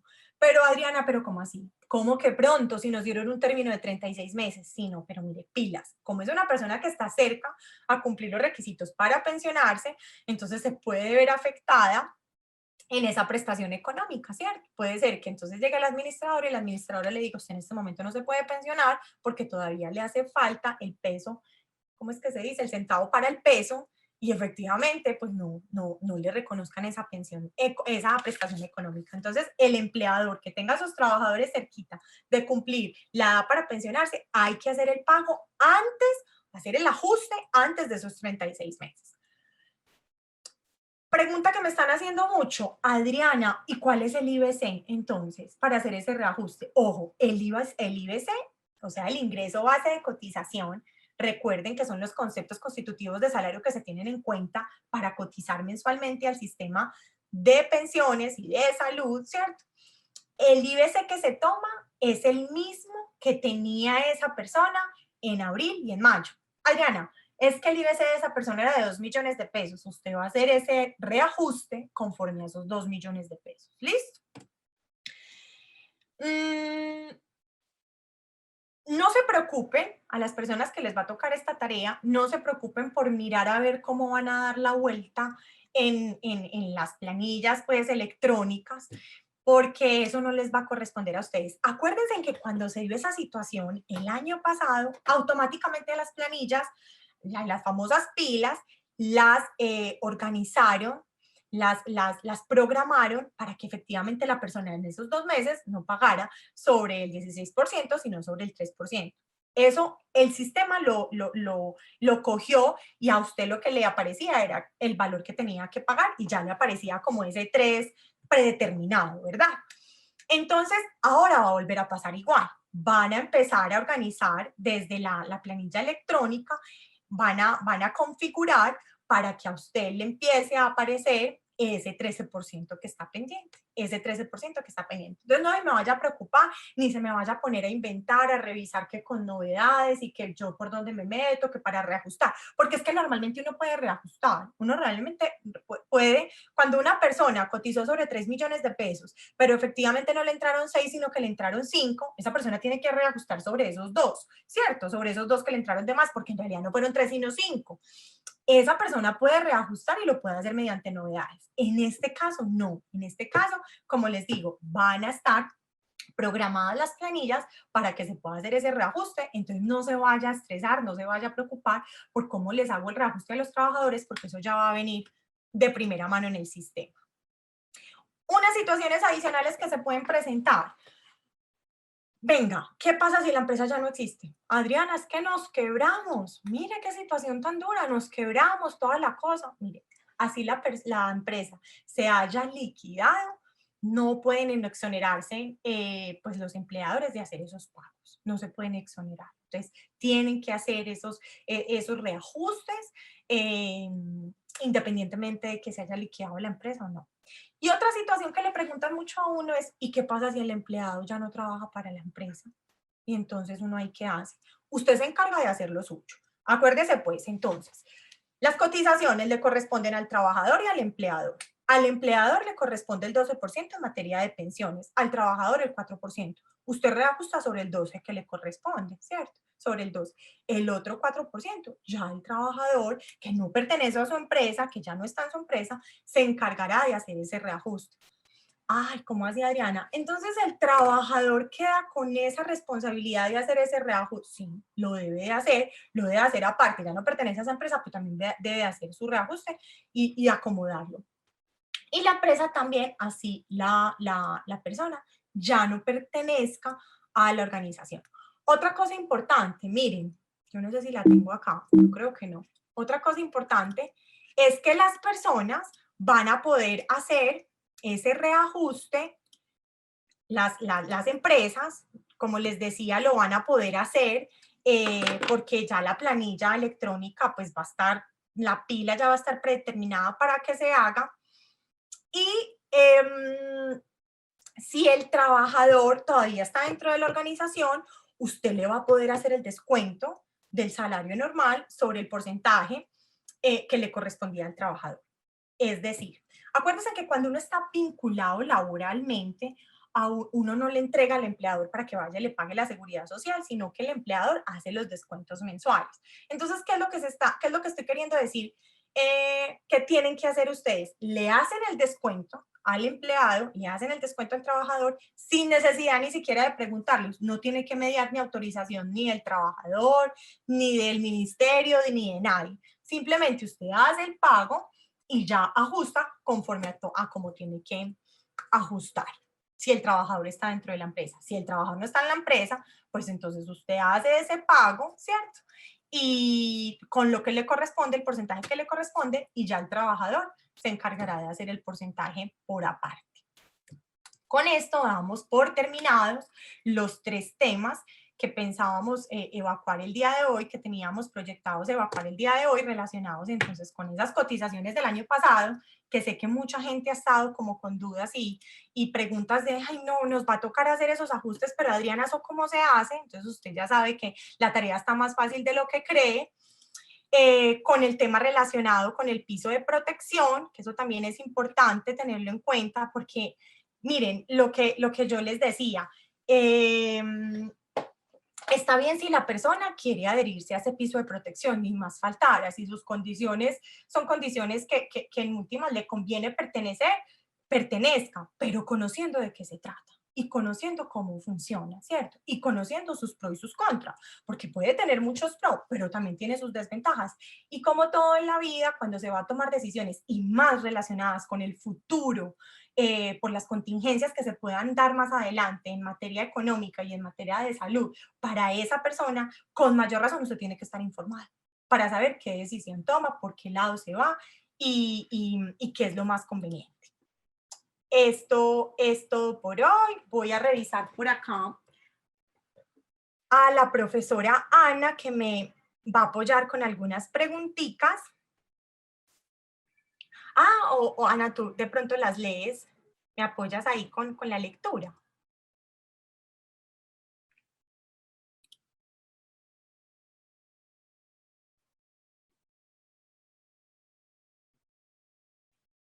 Ana, ¿me escuchas? Está escribiendo por acá. Muy bien.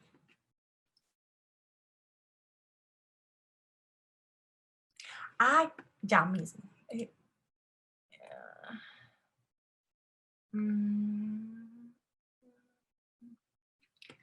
Yo no sé.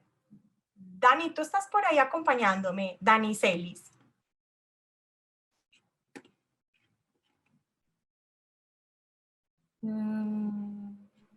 Hola doctora, ¿cómo está?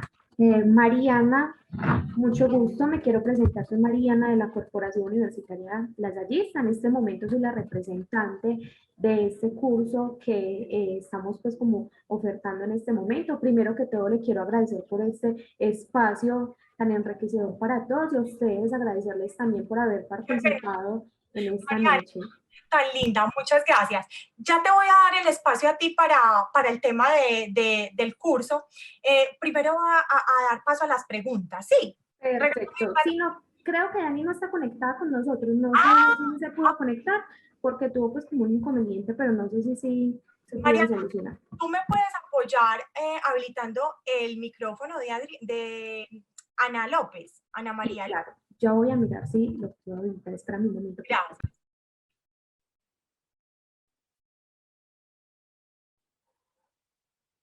Por acá veo varias preguntas, muy bien, qué rico.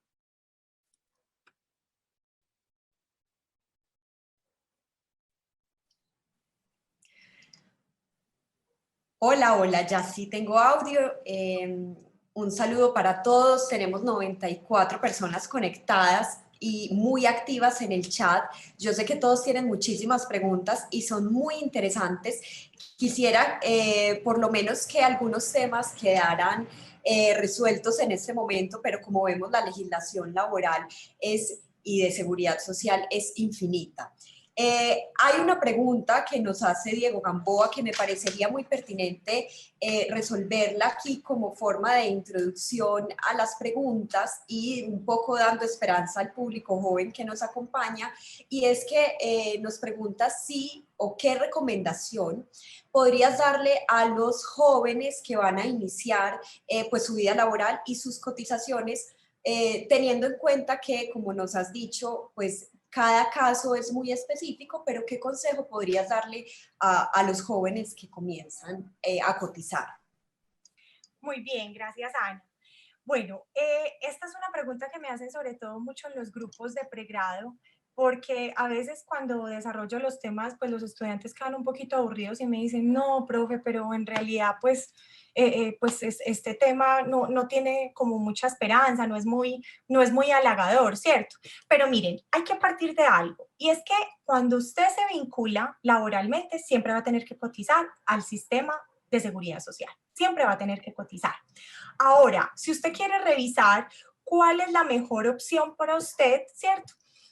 Tiene que pensar en muchas circunstancias que de alguna manera van a tener que ver con su mundo laboral y con su vida laboral. Entonces, pensar en que si usted está haciendo una carrera, el día de mañana muy seguramente va a tener la posibilidad de tener un muy buen empleo y va a tener la posibilidad de cotizar tanto al régimen de ahorro individual como al régimen de prima media, ¿cierto?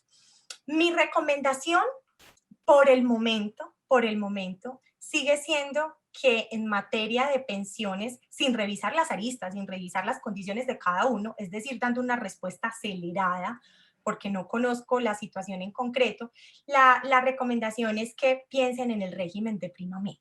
Por el momento, piensen en el régimen de prima media.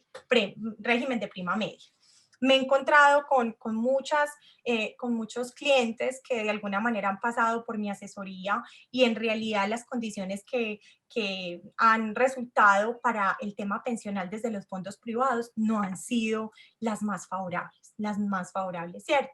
Pero ojo, acuérdese pues joven que usted tiene que revisar si el día de mañana usted no le interesará. Pues es muy difícil determinar eso siendo una persona joven, pero si usted dice, no, es que yo no me veo casado, yo no me veo con hijos, yo veo que pues voy a estar soltero, yo toda la vida voy a estar soltera porque además a mí me parece regio eso, profesora, eso de estar soltero. Entonces, dependiendo de esas condiciones, revisar si usted efectivamente va a estar en una soltería y que el día de mañana no piensa en formar una familia, entonces mirar esa posibilidad del RAIS.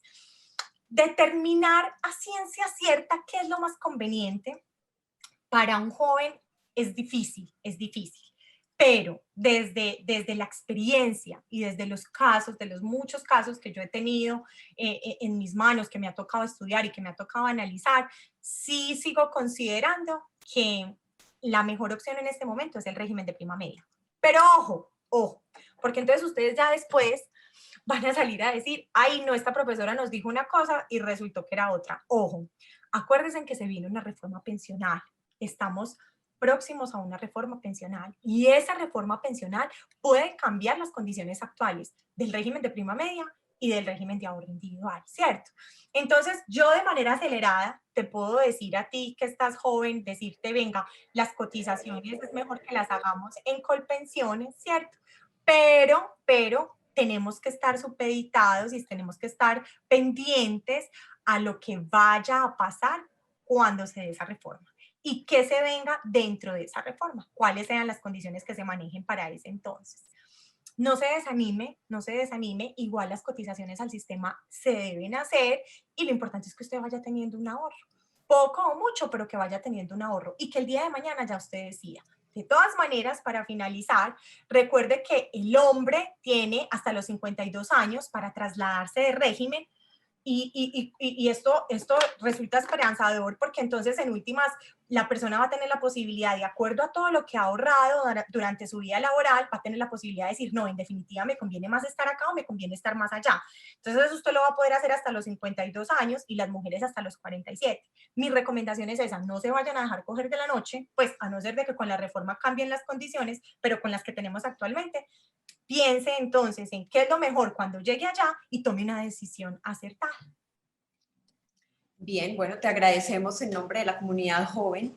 Sigamos con la siguiente pregunta.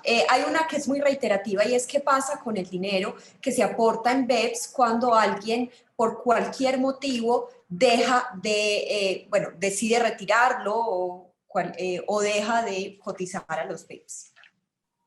Se le regresa. Entonces acuérdense, yo vengo juicioso cotizando a los BEPS, yo vengo juicioso, cumplo la edad para pensionarme, ¿cierto? Porque solo hasta ahí usted puede pensar qué hace con su plata, antes no, ¿cierto? Entonces, cuando usted cumple la edad para pensionarse, usted toma cualquiera de las tres alternativas de los tres caminos que se le expusieron al principio. Entonces, usted puede solicitar que le devuelvan esa plata, usted puede coger esa platica y decir, yo estoy debiendo la casa, voy a aportarla a la casa que estoy debiendo, o en su defecto, entonces puede continuar con los BEPS y efectivamente empezar a recibir ese beneficio que ya sabemos cómo funciona, pero esa plata nunca se pierde. Yo no sé, Ana, si de pronto la pregunta que quisieron hacer es, venga, si yo voy en los BEPS y efectivamente el día de mañana yo puedo aplicar a una pensión, ¿qué pasa con esa plata? Puede ser que estuvo como también enfocada ahí. La voy a responder de todas maneras para que no les quede dudas. Esa plata puede sumar para su pensión, ¿cierto? Esa plata puede sumar para su pensión.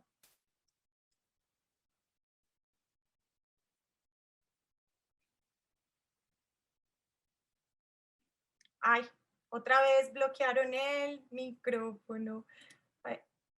Listo, creo que ya. Gracias, sí. Ahora quisiera que pasáramos algunas preguntas del CISBEN. Aquí nos pregunta Lins Ortiz que para la pensión familiar se requiere que las personas estén en nivel 1 y 2 del CISBEN y con el cambio en el CISBEN, ¿cuál grupo se aplica para estos casos? Efectivamente, también se aplican para personas que tienen unas condiciones económicas muy precarias y en su momento entonces se revisarán cuáles son esas condiciones que tiene la persona y ya obviamente se apuntará a esa pensión familiar. Pero recuerden que para poder aplicar a esa pensión familiar, las condiciones de las personas deben de ser precarias y esas personas deben de estar obviamente en ese régimen subsidiado, no pueden tener, digamos que, capacidad de pago para poder aplicar, y en ese orden de ideas pensaríamos que están en el grupo 1 y 2. Perfecto. Y ahora, para finalizar con el último tema de el decreto 376, una pregunta que nos hacen muy puntual, y es qué pasa con las personas que se pensionaron justo durante esos meses de abril y mayo que aplicó la temporalidad del decreto. Esa es una muy buena pregunta. Entonces las personas podrían pensar, ¿será que yo aplico una reliquidación por esos valores inferiores que efectivamente se hicieron y esos valores que no me van a reportar en la historia laboral? Pero miren, recuerden que cuando una persona se va a pensionar, lo que se tiene en cuenta dentro del ingreso base de liquidación son los últimos 10 años. Entonces, pensar que un porcentaje de la pensión se vea afectado por 2 meses durante todos esos 10 años que se tienen en cuenta para la liquidación, que se afecte considerablemente, no. Usted puede igual revisar, usted puede revisar esas cotizaciones en que terminaron y pues si en últimas afectaron ese porcentaje de pensión. Pero yo me atrevería a decir que en principio no afectan, porque solo serían 2 meses versus todo el tiempo que se tiene durante los últimos 10 años en cuenta para pensionar a la persona, para determinar esa mesada. Y se puede hacer, pues obviamente, si usted quiere solicitar la reliquidación, lo puede hacer. Puede ir al administrador y decir, venga, reliquídeme, que tengo esta situación y efectivamente yo quiero tener un porcentaje mayor en la mesada.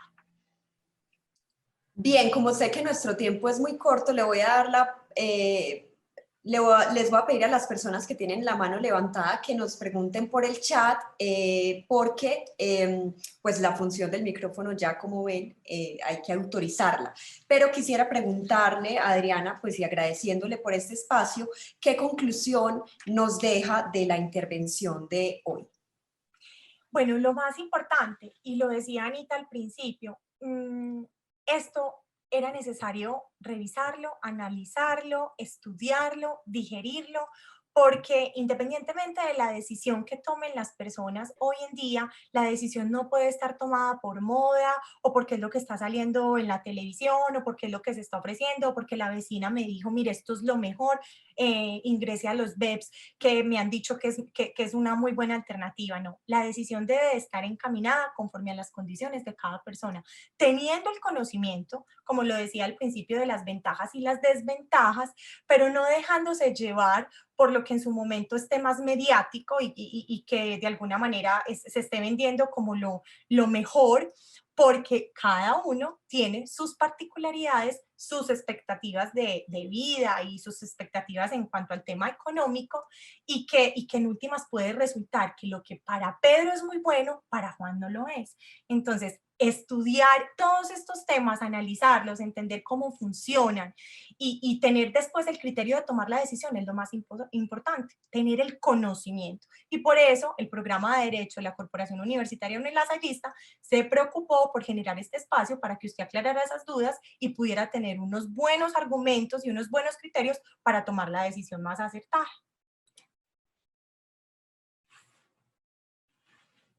Ay, otra vez. Muchas gracias, Adriana. Bien, bueno, quedan muchas preguntas por resolver. Yo quisiera entonces ya darle la palabra a Adriana para que continúe con la programación y a todos los asistentes. Mariana, yo te quisiera dar paso a ti porque tú nos tenías una información importante. Gracias, Anita. Buenas noches para todos. Muchas gracias, doctora Adriana, por este espacio. Como les estaba manifestando anteriormente, les quiero agradecer a ustedes por el acompañamiento y a usted por esta información tan valiosa. Bueno, yo quería pues como presentarme, que soy la persona en este momento encargada del curso que estamos ofertando en este momento, que sería el curso de Derecho Laboral para Empresas.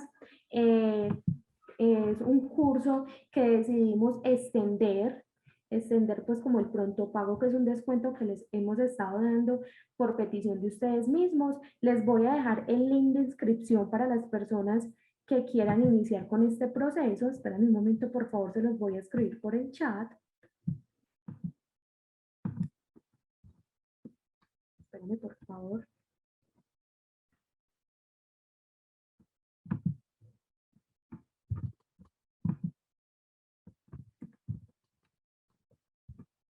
Ya se los envié por el chat. Como les había manifestado, es un curso que estamos pues como dando este pronto pago hasta el 30 de este mes y son cupos limitados. Realmente nos quedan muy pocos. Algunos cuentan con mi WhatsApp. Las personas que se interesen por este curso y por esta importante información que nos acaban de brindar el día de hoy para complementarlo, pueden pues como iniciar el proceso conmigo. Muchas gracias, doctora Adriana, por el espacio. A ti muchas gracias, Mariana. Aquí les dejamos la información para el curso.